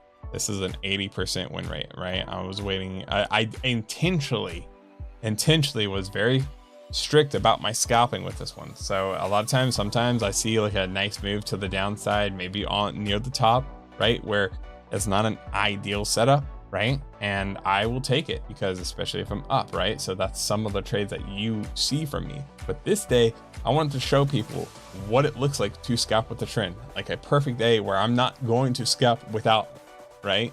And so this is what that would look like, right? And you can see, I took a screenshot. So it's like, I have like, you can see this trend line broke, right? I'm waiting for that trend line to be, we go up, we're through the 9 moving average, we come up to the 21, we bounce off the 21, we hit where basically this trend was, right? Right here, and I take it, right? So we had this like nice like big candle, right? And I took a scalp off that, and then I started scalping. All these scalps are long.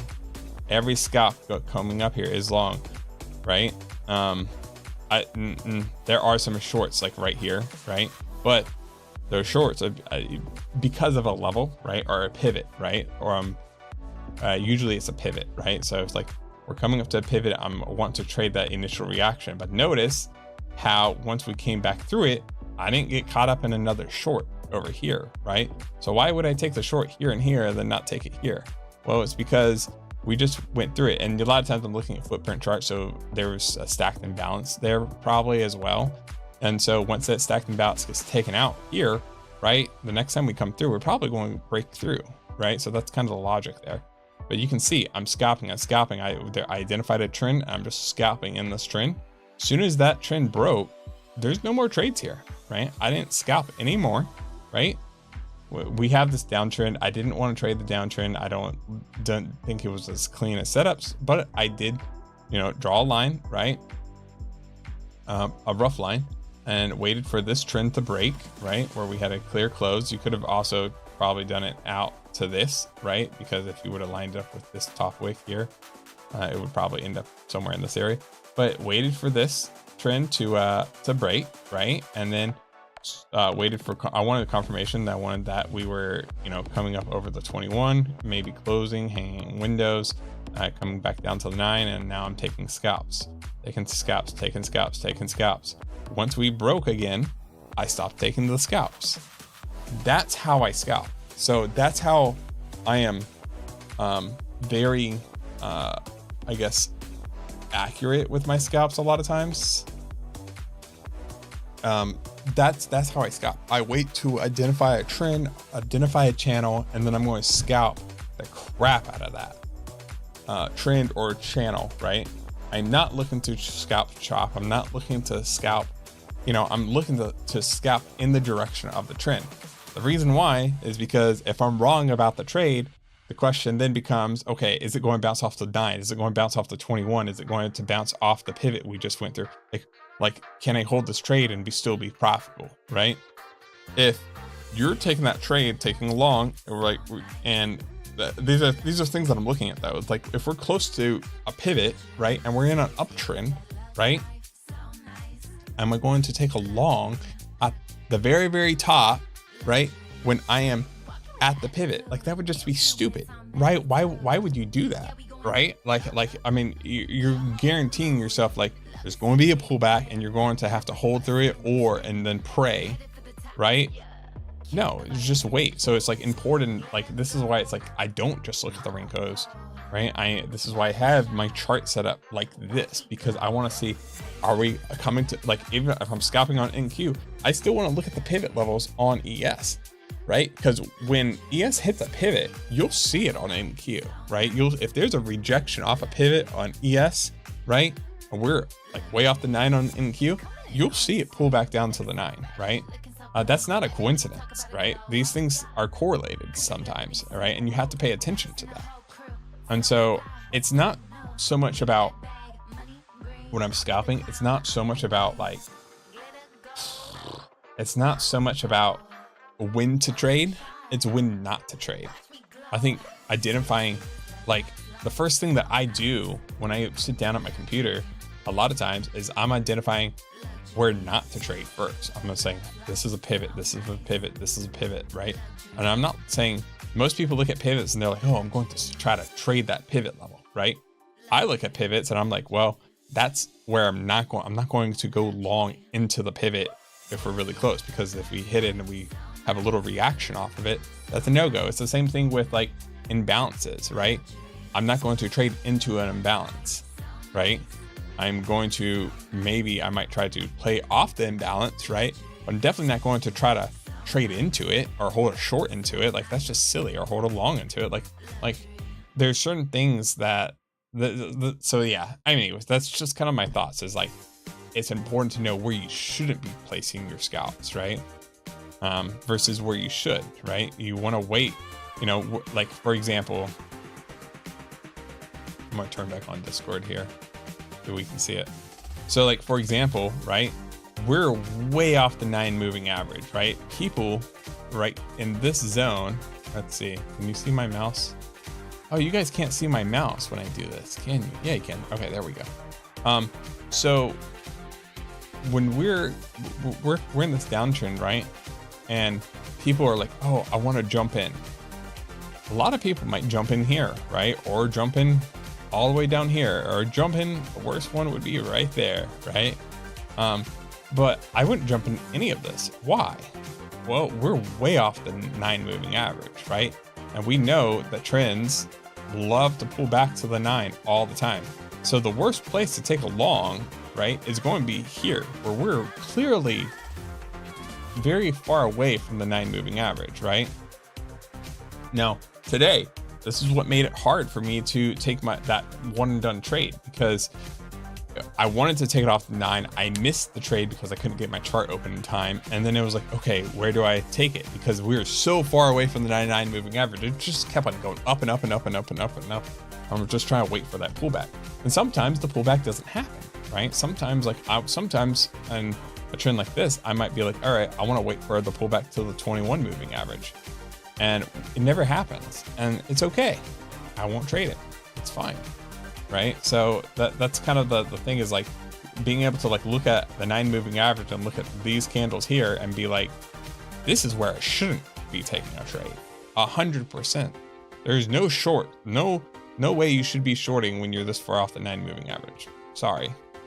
I don't care if a level breaks. I don't care.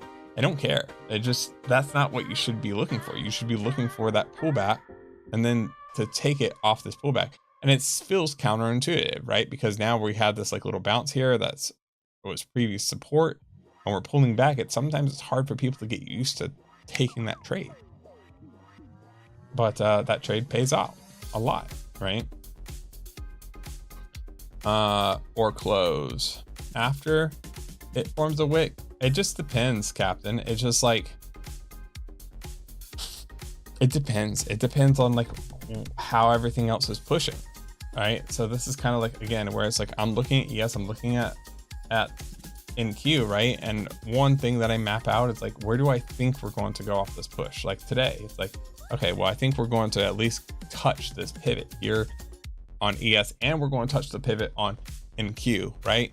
And you know, we're above daily VWAP. It's like, I'm looking at all these things. So it's like, again, about identifying like, where do I think that we could trend up to, right? And then once we're in those areas, right, do you continue scalping or do you not scalp, right? So that's kind of the question. And so, yeah, a lot of times I'm not taking scalps if I think that if it's not clear to me, or if that we're up against the daily VWAP, right? This goes into like, I'm not taking those trades. But yeah, so it's as soon as I see it come back to the 9, or a lot of times it's like I'm looking at the order book, right? So if I see, you know, on the order book, like I see, you know, a lot of orders coming in at, you know, a certain level, right? Yeah, like I'm not looking at the wick a lot of times. I'm not looking at whether it closes above or below the 9. I'm looking at, okay, once it wicks back into this level, like I'm going to take it. I mean, yeah, I mean, it's a harder way of scalping is not easy. Scalping is probably, I think, one of the hardest ways that you can, scalping is definitely one of the harder ways for you to trade, man. It's not an easy one. Jeez, man, look at Jay on his take profit. Or those evals? Sure, for the consistency roll, only had 1 loss for the account. What were you scalping? Dude, your win rate on that account is insane, Jay. 98% winning trades today. No, that's this week. This week. How many days did you trade this for? The 29th through the 29th through the 2nd?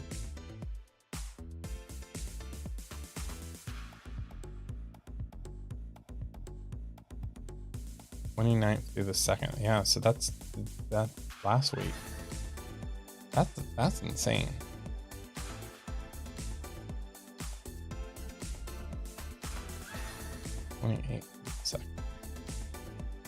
Yeah, your TPT. How that, dude, that's an insane win rate. I mean, that's up there with some of mine. It's always impressive when I see people doing something like that. That's insane, dude.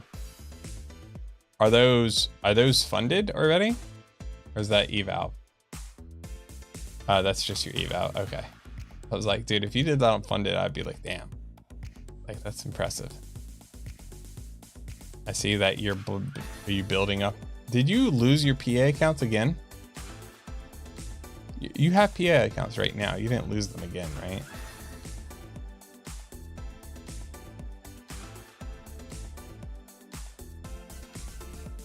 RIP.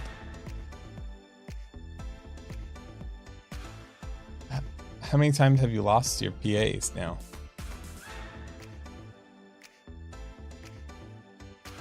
Nah, you didn't lose the ones that you got like you got this week, right? Because I think you got some more this week because I saw you trading one yesterday. I saw you trading one yesterday and you got it past the trailing already.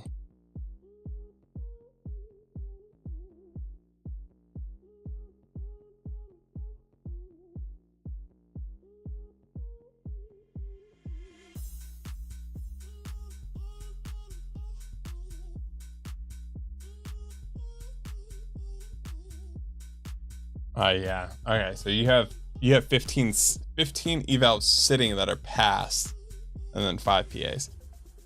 Yeah. Yeah. It's not bad, man. I mean, yeah, I mean, that's the way I like to do it. I like to break up my PAs into like sets of 4 and trade different strategies on them. I don't like to copy trade all 20 accounts.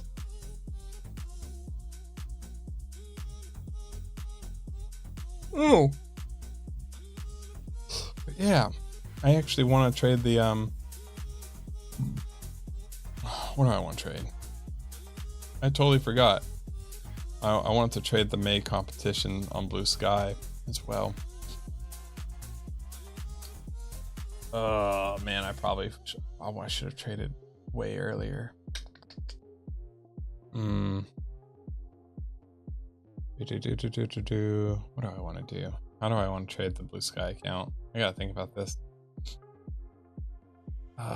Like, dude, I want to win the competition, but I also don't want to waste a bunch of time trying to trade the competition, especially when you have guys in there like my friend, what's his name?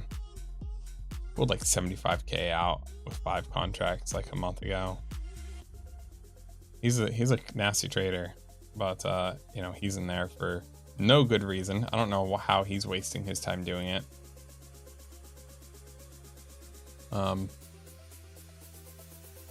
But I just can't. I can't waste my time trying to trade that. It just doesn't make any sense. It's like, what, the grand prize is $1,000. It's like, what? It's like, I've honestly, the only time that I've thought about trading all 20 accounts recently is what I'm doing with this bottom account, how I'm scalping it, and how I'm building up every single day. I'm treating it like I'm trading it new every single day. I'm willing to lose 1,000 or make 1,000, and I'm up $4,000 in 4 days right now. And I think I could do it. Like, I think I can probably not have a losing day the way that I'm doing it, just because it's like in the morning, it's like I'm scalping for such a tiny amount. And I've just found a lot of weird success with it recently where I'm just like, you know, if I copy trade this on 20 accounts right now, I would be up, you know, I'd be up like 4,000 times 20 right now. I'd be up 80K this week. And so I'm going to try, this is kind of a new-ish scalping strategy that, it's not new, but it's kind of like, you know, my way of scalping. I'm still dialing some scalping techniques in, or, you know, I'm always improving. I'm always trying to get better at my scalping. But if I can dial this in where it's like, if I can winning, say 99% of my days, I think that I might copy trade this on all 20. I haven't done that. I've been very big about not copy trading like that, but you know, I kind of figured that it does make me want to do it and just see what I can do in a month. I can make 20K across, you know, 20K across 20 accounts. You know, I'd be up $400,000. Is that 400,000 by the end of 1 month? Yeah, 400,000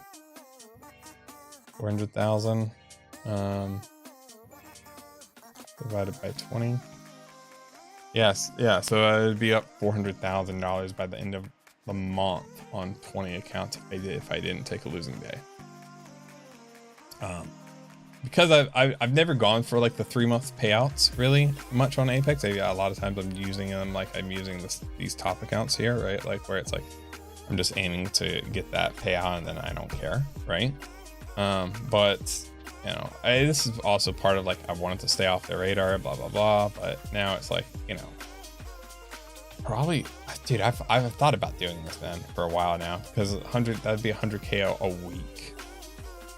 100K a week, and then if I would have to maintain that for 90 days. So let's just say 90 days. So if I started doing this, if I started copy trading all those accounts in June, let's say the end of June.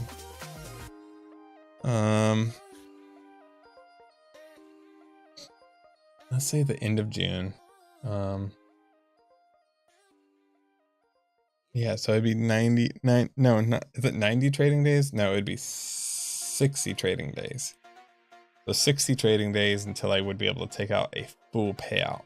And let's just say I did perfectly, right? And every single one of those days, I made 20K. That'd be 1.2 million. So if I took some losing trades in there, right, I should be able to withdraw $1 million. out of Apex. Yeah, dude, that sounds so tempting. Sounds like what I want to do. Damn. Should I try that? Should I just go for that? I think I might. I think I might go for $1 million payout.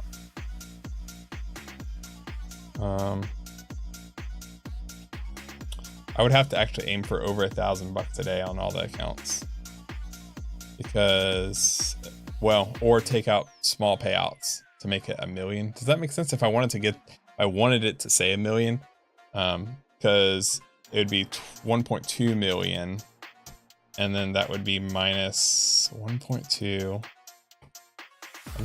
million, 1.2 million, the minus 1.2 million minus 8,000,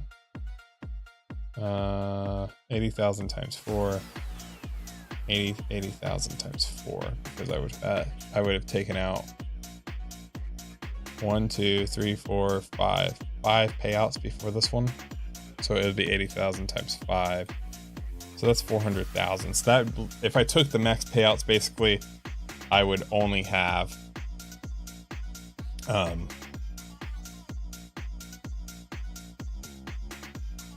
if I took the max payouts, I would only have $800,000 in the account when I went by the time I would be able to take everything out. So once I get there, I think I'm just going to take out all the payouts, and then once I get there, just so I can have it be that, I would just trade it for 2 more weeks, I guess, for 10 more days to try to get it up to $1 million, and then just take it. That'd be kind of crazy. Don't know if I'm going to do that or not. Just thinking out loud now. Let's see what you guys say about that. Excellent. Yeah. Right. When scalping, did you ever get in on the wrong side of a big candle? Yeah, it happens sometimes. I mean, there's certain times where you don't trade, right? I mean, there's certain times like a hard big candle today, the one that killed me would have been the one at 12.35 when I went to trade the Top Step account. Like that's a big candle.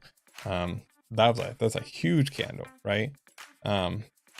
That where it gave out, right? And you know, this kind of goes into like, do you know how to cut your trades, or do you know how to, like, what's weird is like Apex now has a weird rule where you can't, I don't know if you know this, Jay, but Apex now introduced this weird rule basically where you can't, what is it called?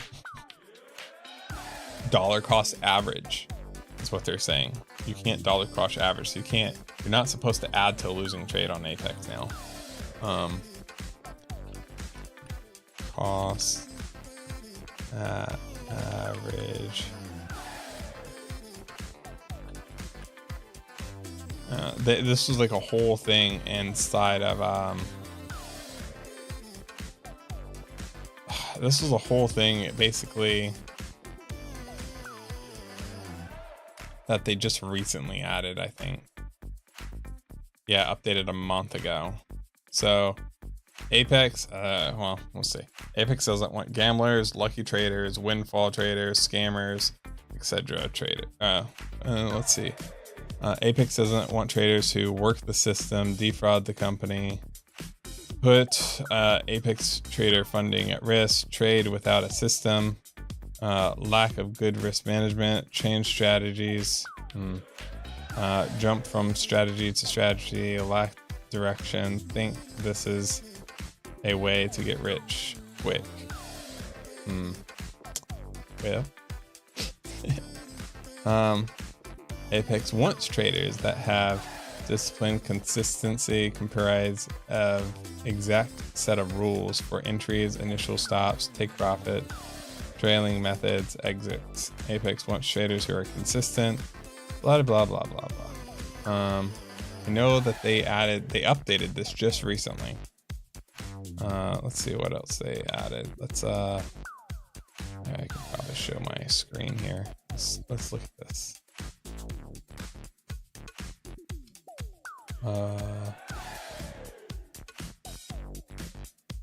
Display capture.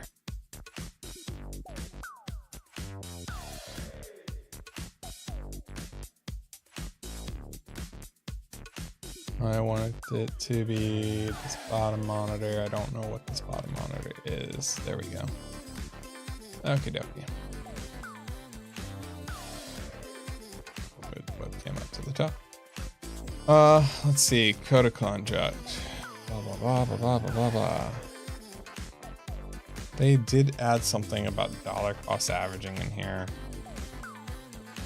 Dollar cost averaging. Apex doesn't want traders who flip contracts just to show a trading day, constantly changing sizes, employ dollar cost averaging when the market moves against them, or high frequency trading. The dollar cost averaging thing, this is what they added just recently. And I'm not sure what they're considering dollar cost averaging, right? Because they don't really explain it. They don't explain what they consider dollar cost averaging is, right?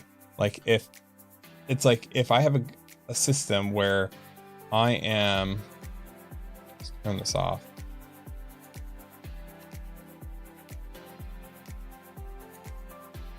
It's like if I have a system where I'm trading off, taking scalps off the moving averages, and I take a trade here, right? And then I take a trade off this moving average, right? And I have take profit set on both. When this first take profit is going to get hit, it will take this trade off of that one, right? And then this one stop will be all the way up here, right? Now, technically, I averaged into the trade, right? Because the trade was going against me, I averaged in, but it's still sitting to my rules. And so that's one of my, I don't know, that's one of my fears. I hope that's, that's not considered dollar cost averaging, right? When you add to a loser, but a lot of my trades are not dollar cost averaging.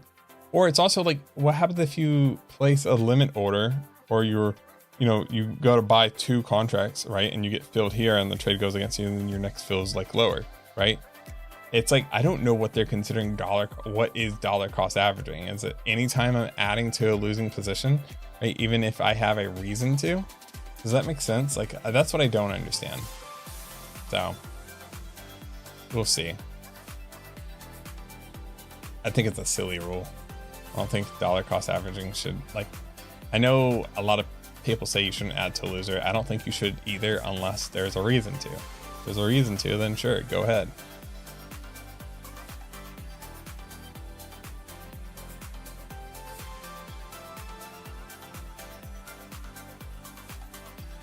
You have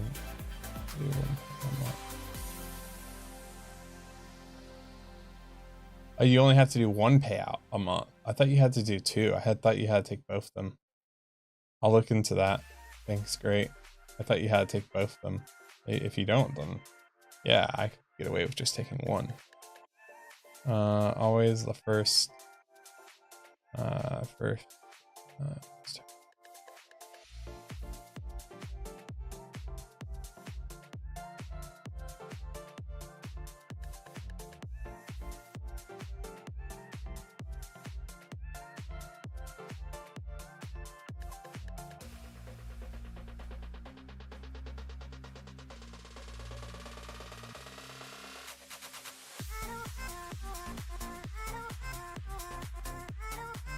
Thank you. See, it's always like, this is like, I hate when they add rules like this. Thanks, Jay, for posting it. If you add in 1x, that's fine. If you keep adding and adding, that's the issue. People blow up way too many accounts that way. Interesting. Interesting. Yeah.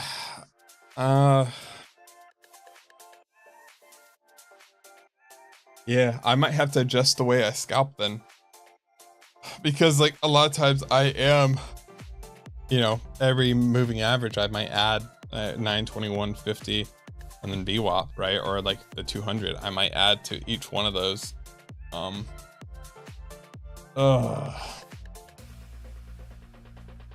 Yeah, I don't think it's very high, a very high percentage of my trades. So, you know, and I think I take enough trades where it probably is really, really hard. And the way that I also trade too, because I'm trading one contract at a time, and the take profits, the take profits will take off that first trade down here and vice versa. So, yeah. So I might have to be careful about that going forward.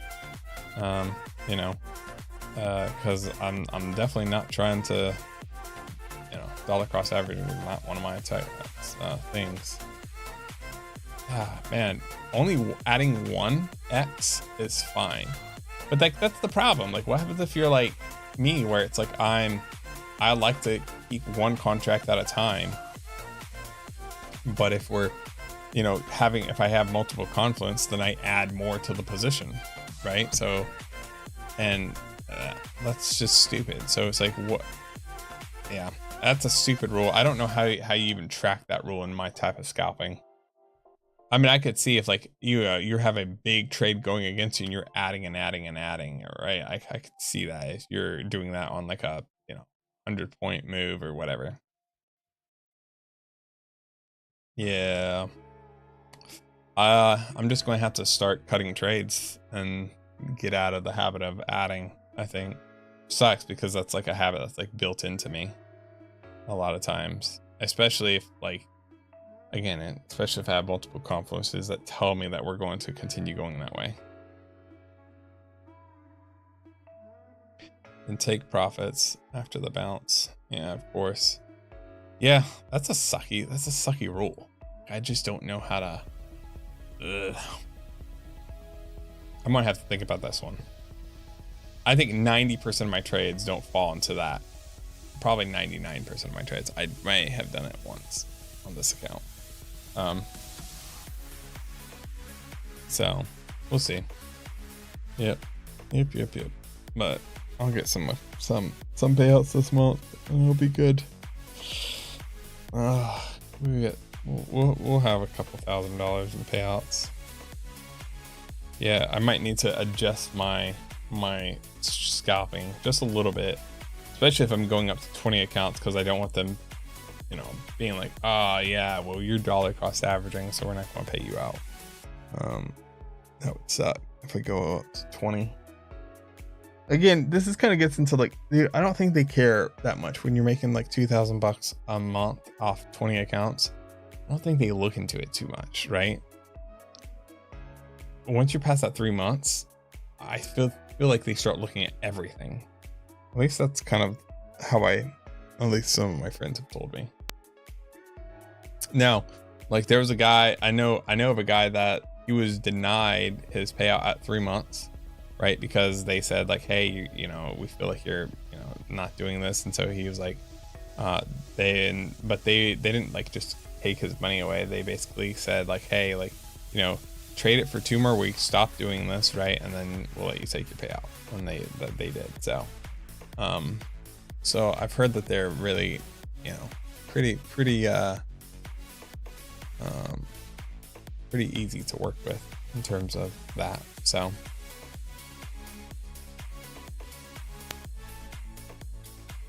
dude, we're going all the way up to this pivot on ES. So I'll tell you where this pivot is on ES when we hit it, because you'll see how NQ is going to react to it. So we need like 2 more points on ES, and you'll see this reaction off this level.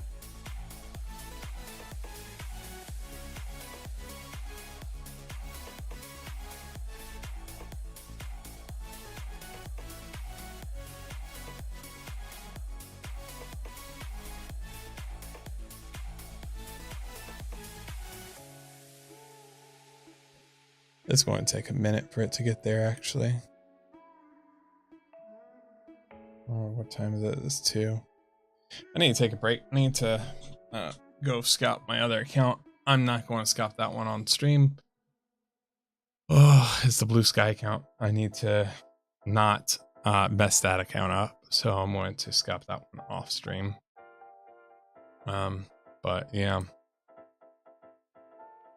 Jay, what prop firms have you taken out before I go? I was curious on like what prop firms have you taken payouts from so far now? I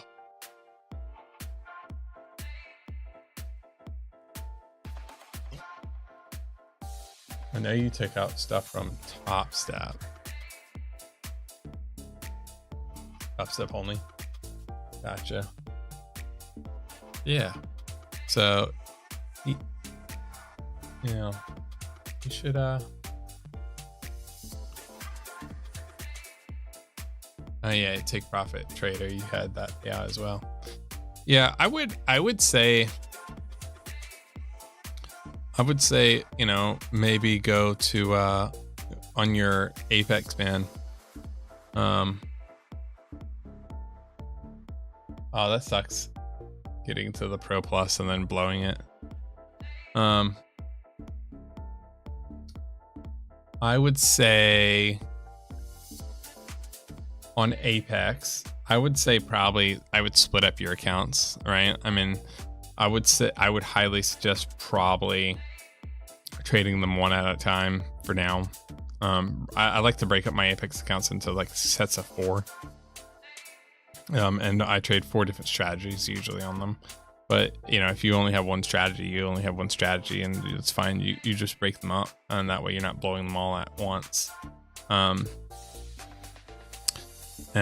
don't underestimate the one trade and done, man. I really like it, man. I mean, you can see I have this account to pay out, other than 2 days in here where I messed up. And what's funny, I'll just show you. So you can see one trade. Then I had this big losing trade. What's funny is this big losing trade, if I would have just let it play out, I got ticked on the stop, right? And then literally it went right back, and it would have hit my take profit, and that would have been a one and done trade as well. The same thing, the second thing that happened over here was basically, instead of being in for 3 contracts like I usually am, right? I was in for 10 because I was trading eval, and I messed it all up. So all the scalping in this section here was me not doing my one and done trades. And so yeah. So that happened. So 2 days I royally messed up and had to scalp my way back to them, but I really like it. I really like just waiting for that one trade, that one good setup, taking it, making $300 and being done. And that has worked out really well. Because then once you're in a PA account, I like thinking about it this way. You're in a PA account, you're 8 trades away from a payout. That's it. That's all you have to worry about. You're 8 trades away from a payout then. So, yeah, I've been really enjoying taking that one trade and letting it hit that $300 mark and then just being done. And then the other thing is, like, when you're doing it that way, a lot of times, like, it depends on how you scalp it, right? If you're trying to do that with one contract, I think it's a little harder. You're trying to hit $300 with 3 contracts, it becomes a little bit easier. But because you don't have to worry about your trailing drawdown, because again, you're just taking that one trade. And as long as you're winning that one trade, you never have to worry about your trailing drawdown. Man, it's pretty, I've been really liking it, and it's just been one of those setups where I think I can be pretty consistent with it.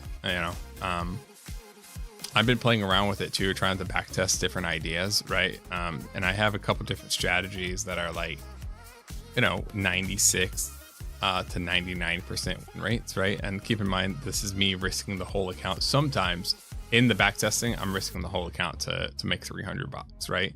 But because I'm letting the drawdown be so much, my question is like, okay, how much can I be profitable?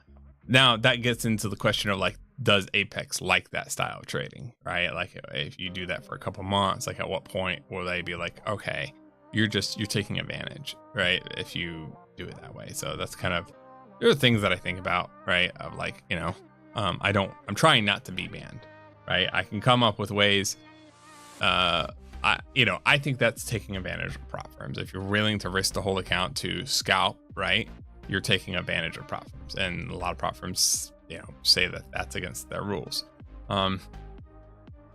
This is kind of like where there's a guy that streams right now that he has made like 300,000 from payouts. He has a quote unquote strategy, but he's risking the whole accounts every single day to do it, and I think it's a pretty risky strategy. But it's kind of like, dude, at what point does Apex just ban you for it? Because I don't think it's like, I don't think that's trading. I don't think there's, I don't think it's trading when you're doing that. That's just a way of taking advantage of prop. There's nothing wrong with that if that's what you want to do. So, my blood pressure.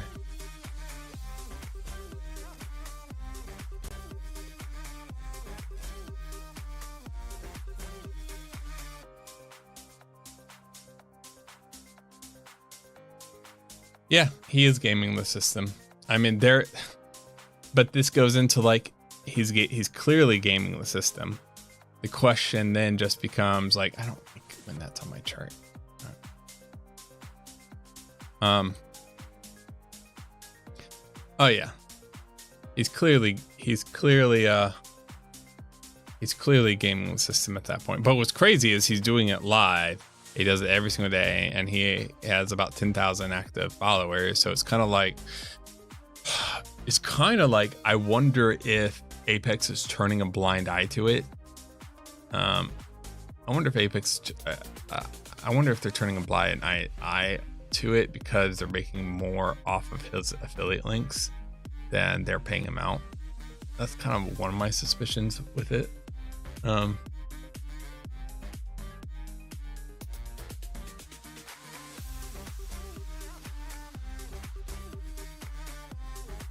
Yeah, but it's also like, I feel like if too many people copy trade or, just start doing his same trade in the morning, I feel like it could become a big issue. Does that make sense? Like, I think, this could easily flip around and not be profitable for them type deal. So, I don't know. I mean, that's one of those things where it's like,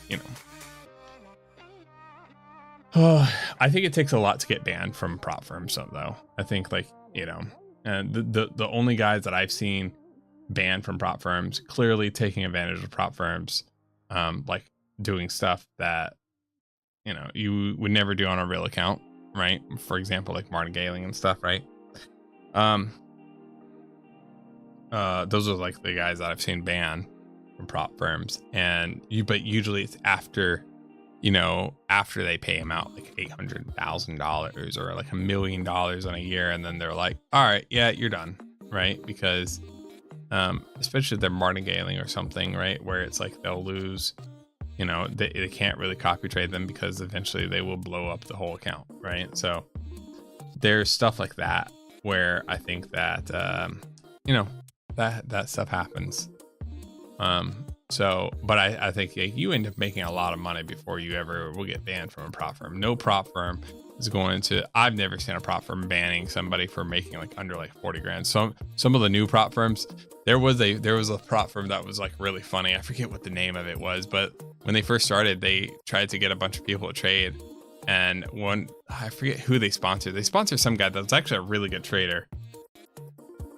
And they had people come in, and it was like the first 10 people out of like the first 10 people they brought in, like it was like 5 of them cleared 40K in a month in the first like month of trading. I might have even been the first week. And then they're like, hey, they talked to the guy, and basically, I know this, but basically they were like, hey, we don't like, stop streaming your trades, because like we can't have people coming in and just crushing it. It was like really funny. That was a while ago. And again, this is all depends on like how prop firms are set up and what prop firms are doing things the correct way, how over leveraged they are on the back end, all that crap. So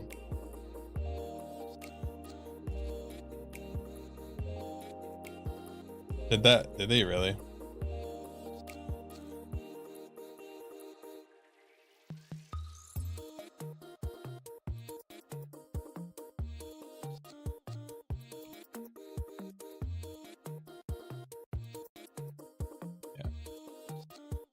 Yeah, I mean, you guys saw my post about that, because like this is the problem when somebody gets banned from a prop firm, right? I feel like there's always more to the story than like they initially say. Like they're saying like whenever you see somebody that gets banned, right? It's almost always the case where there's more to the story. You know what I mean? You know, I'm like, you know, somebody's telling me that they got banned for, you know, using their dad's credit card. I'm like, I don't think so, because like I've seen people use other people's cards, and it's like, yes, they get mad and slap on the wrist, but a lot of times I've heard of someone getting denied a payout for it. I, again, don't know if there's more to the story or not, but I have seen someone actually be able to explain it to them, and they were just told not to do it, and they got their payout. So, you know, whatever. I've not seen somebody actually get banned for it. So like this goes into like, you know, chargebacks and stuff, right? I mean, but this is like the funny thing is like if you charge, okay, so if you buy something on a credit card and you call up to that credit card company and you literally like say that I didn't make this, it's not, it doesn't show like, oh, you didn't have insufficient funds. It's literally a chargeback to like, it actually tells them that you intentionally charged it back, right? If you go on League of Legends, right? Let's say a video game, like any game, right? If you go on League of Legends and you buy skins and then you call up your credit card company and charge back, your gaming account will get banned permanently, period. There's no ifs, ands, and buts about it, right? And so, yeah, if that happened on a prop account, you're 100% banned. Like, there's probably no getting out of it. Like, you might be able to contact support and explain it, but whatever, right? And then, you know, then it's like you get a cease and desist, you know, so now they're pretty much telling you, hey, we don't want you trading on this platform. And then somehow you make another account, right? Let's just say this is what this person did, right? Makes another account. Question, I have a couple questions of like, how did you make another account, right? Did you use your same name or did you trade a lie about your name, right? I have a feeling the first account that you got banned on probably is under a different name. So now we're in like, you know, we're in crazy fraud territory at that point, right? And so, you know, and then you got banned again for fraud. Does that make sense? Like, okay, like there are a lot of things you left out when you, you know, were trying to tell people that you were banned for using a wrong credit card. That's not what you were banned for. You were banned for something completely different. And so I don't know. So that's always the hard thing. And it's like I had to, you know, it's like it's like, you know, freaking people out for nothing, or making people think that, oh, Apex won't pay you out. The other thing is like, yeah, I've had a friend that ran up $300,000 on Apex and didn't get paid out. Why? Consistency rule. He did it on news and traded it for one day and just literally flipped for the next 9 days. And then he made this whole big deal on like Reddit, and he's not really a friend, but he's somebody I know. Does that make sense? And they made this whole big thing on Reddit and like about how like they didn't pay him out, blah, blah, blah. I was like, bro, you clearly, there's a consistency rule. You clearly ignored it and you flipped, right? And it's like, I was like, dude, I wouldn't pay you out either. They literally have the rule for people so they don't do exactly what you did, you know? And stuff like that. It's like, dude, I just can't. It's like, dude. But then he leaves that part out of the story when he posted on Reddit and everything. And it's like, dude, I see that happen all the time. I've been seeing that happen for the past 2 years now in this prop space. And it almost kept me completely away from trading on prop. I really don't like this action today, man. This action is just not, I mean, I don't like where we bounced today. Oh yeah, well, look at that 8 a.m. candle. Look at the 8 a.m. candle box. 8 a.m. candle box worked. Putting in work this week, man. Dude, that 8 a.m., if we draw that 8 a.m., that 5 minute 8 a.m. candle box, man, it's been putting in work this week. There's always more to the story. Yeah. It's just crazy. It's just like, I don't understand. It's like, dude, you're scaring people for no reason. You're making people not trust a company. I mean, now I feel like when you do that, yeah, I mean, now you're almost in like just much scarier territory. You know what I mean? Like you're in territory where, you know, whatever. You sent me a DM. No, you didn't.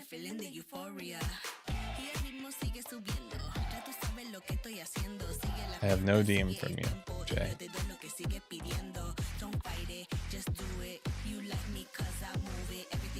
Now I have a DM.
I mean, yeah, I mean, that's, I mean, again,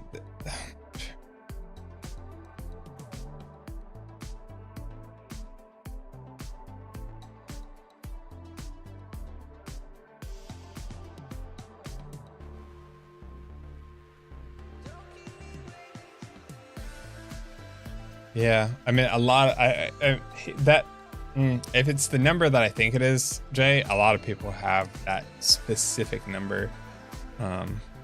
This kind of goes into like, you know, having more than one phone usually too, right? So,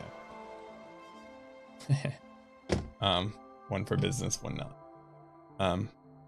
But yeah, I mean, here's the thing though, Jay. It's like, as much as I like, you know, somebody, right? It's like you've already left out. To me, like I'm not stepping into how when parts of the story is left out, right?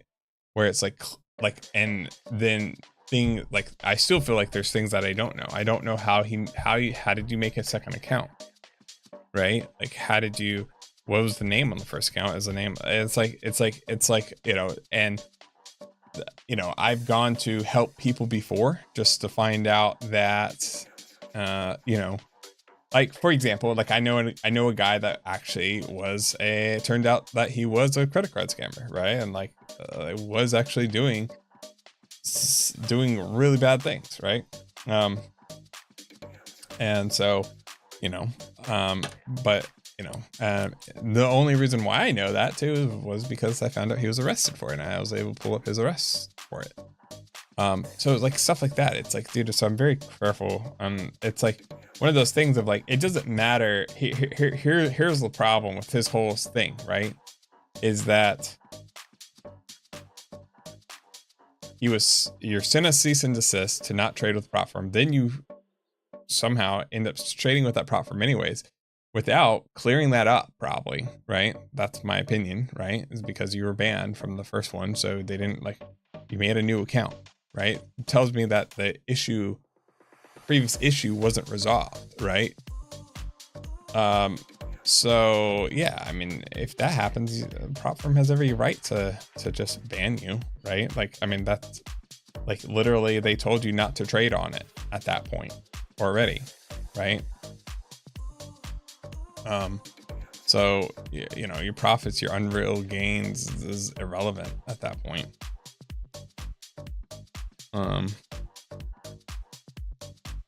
You know,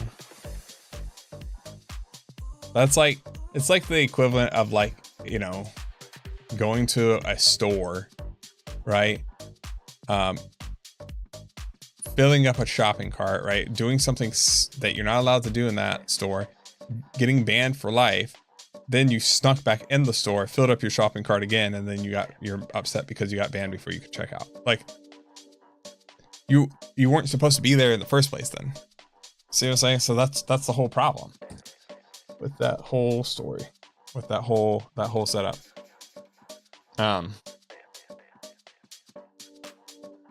And yeah, so it just doesn't even make sense. And it's like, I hope, you know, I hope he is telling me the truth, and that, like, I mean, I hope that is the truth, that, you know, he used, you know, his father's credit card, and, you know, there was an accidental chargeback, right? I hope that is the case, right? You know, and if it is, maybe they might be able to clear it up. But, you know, at this point, it's like each person is, for example, if you have a company and like you're making millions and millions of dollars off people trading, and then you have something that looks like credit card fraud, right? And you're like, all right, well, we're just going to get rid of that, right? Even if it's a legit, right? I mean, they don't have to let you trade on their platform. Does that make sense? And so now you're already a red flag to them. So goodbye. They're like it doesn't change. It doesn't hurt them or help them by keeping you around. It's like irrelevant to them. You know what I mean? I think at the end of the day too, it's like, you have to think, even in video games, you would literally get banned for doing the exact same thing. If you bought stuff in a video game and you charge it back, your account will be permanently banned. Fortnite, League of Legends, any of those games. And now you just did that with like actual financial money on the line. You see what I'm saying? Like, that doesn't even make sense. Like, why would you think that? Like, I don't think that there is any miscommunication here. Does that make sense? Like, I don't think I think it is very unlikely at this point that you're going to be able to trade on, or at that point be able to trade with any prop firm once you get banned.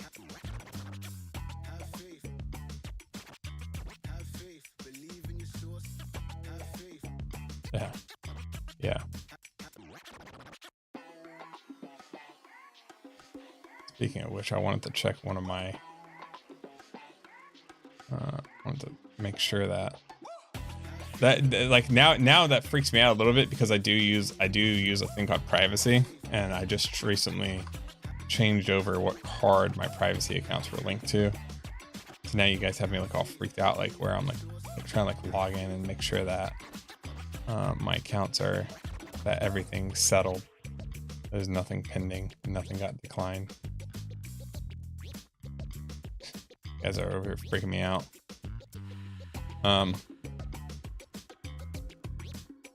Yeah, I like privacy a lot too. Privacy is awesome. Privacy's freaking dope. I should actually leave a link to privacy in my videos, because I think a lot of people would actually find that helpful. Do I have an affiliate link with privacy? Oh no. Let's see. Do I have an affiliate link with you? That'd be cool. Let's see.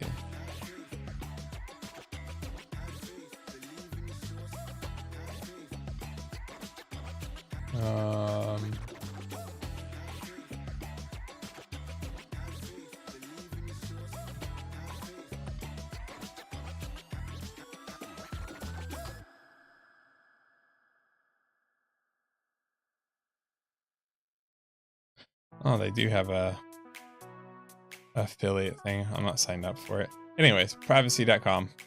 Worth it. 100%.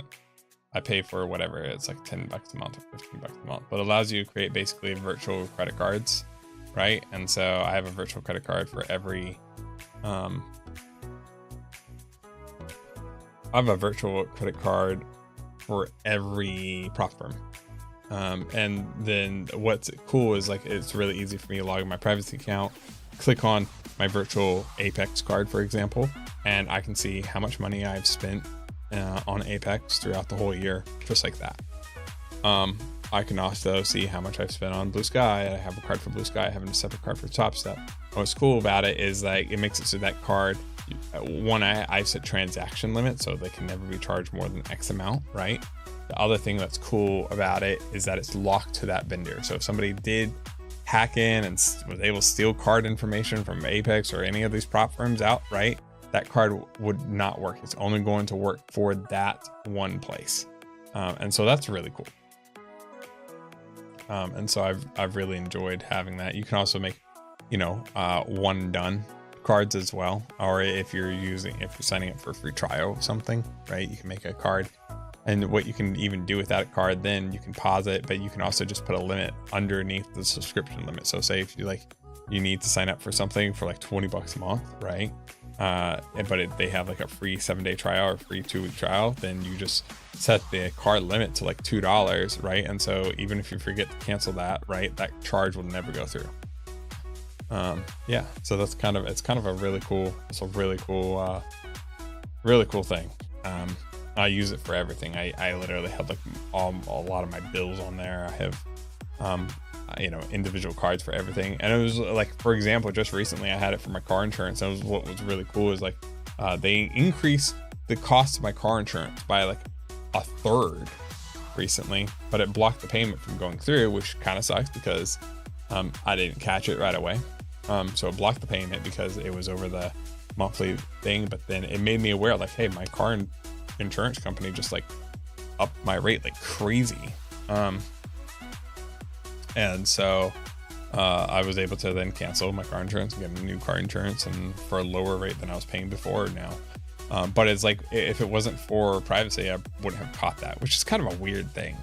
But dude, it's like one of those things where once you have it, it's like hard to go without it. It's like, it's so easy for me to just log in and see all my bills. And I have it linked to my checking account, and I think I get cash back too with it. So it's been great, man. It's been awesome. And you can also, I think you can also link it to a credit card. So if you want like credit card points, you can just link all your privacy charges to a credit card, and have the same thing. But it's just makes it so it's all individual, you know, all coming from,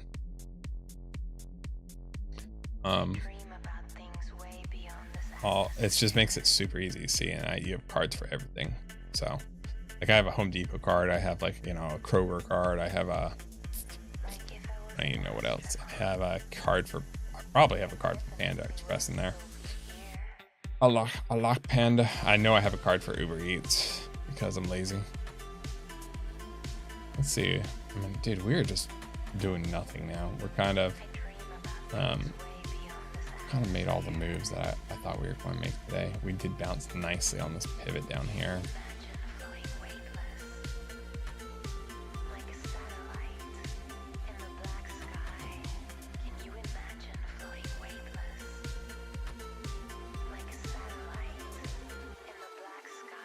Yeah, it's a double top on the 1 minute on the Qs, on the NQ, but it's not a double top on, kind of is on ES2.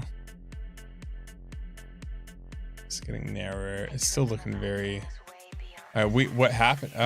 Oh, remember how I told you?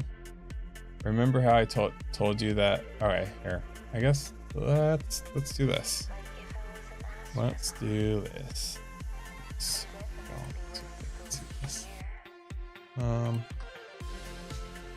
Right, and then we're going to turn on the main display. All right, so remember how I told you remember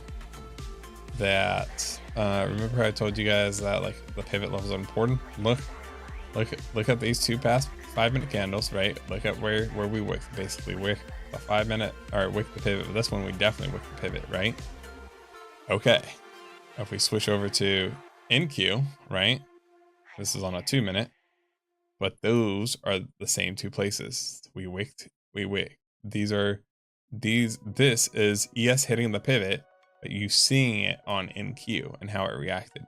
Now, what's interesting is like you could say like, oh hey, like you could map this out, right? You could be like, like NQ is, you know, these wicks here ended up being, you know, the resistance that we're seeing here, which it could be like, I mean, this is probably high level, high area of like, you know, potential, you know, resistance or support. But like when you have this and you have the ES pivot being rejected off of twice, dude, those are like, this is why it's like, dude, when you start using them in confluence with each other like this is where it's like, oh, it's like here it's kind of like, you know that you're going probably short somewhere in this zone, but you don't know exactly where yet, right? You just time it with the ES pivot, right? You know that this is a high probability play right here, right? And somewhere in that zone, right?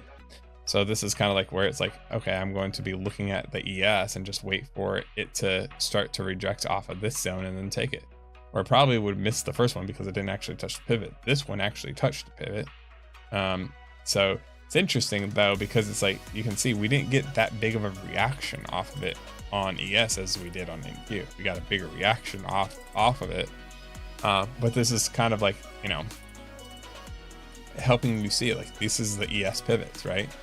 Look at where we came down to, look at where we wicked, look at where we wicked over here, right? We came through the pivot, came down, retested it, and went up all the way up to this pivot, then went all the way back down to this pivot, all the way back up to this pivot. It's like pivots, you know, work or something, you know? Yeah, strange, huh? So, you know, going back to NQ though, where you can see down here, another high probability play, right?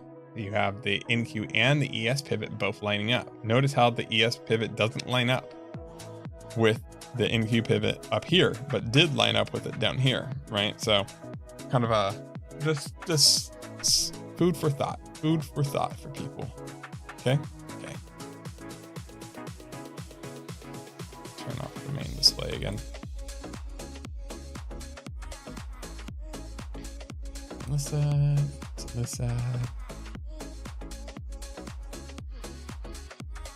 Also, Jay, I wouldn't also probably ignore everything that I say, because whatever you're doing seems to be working just fine.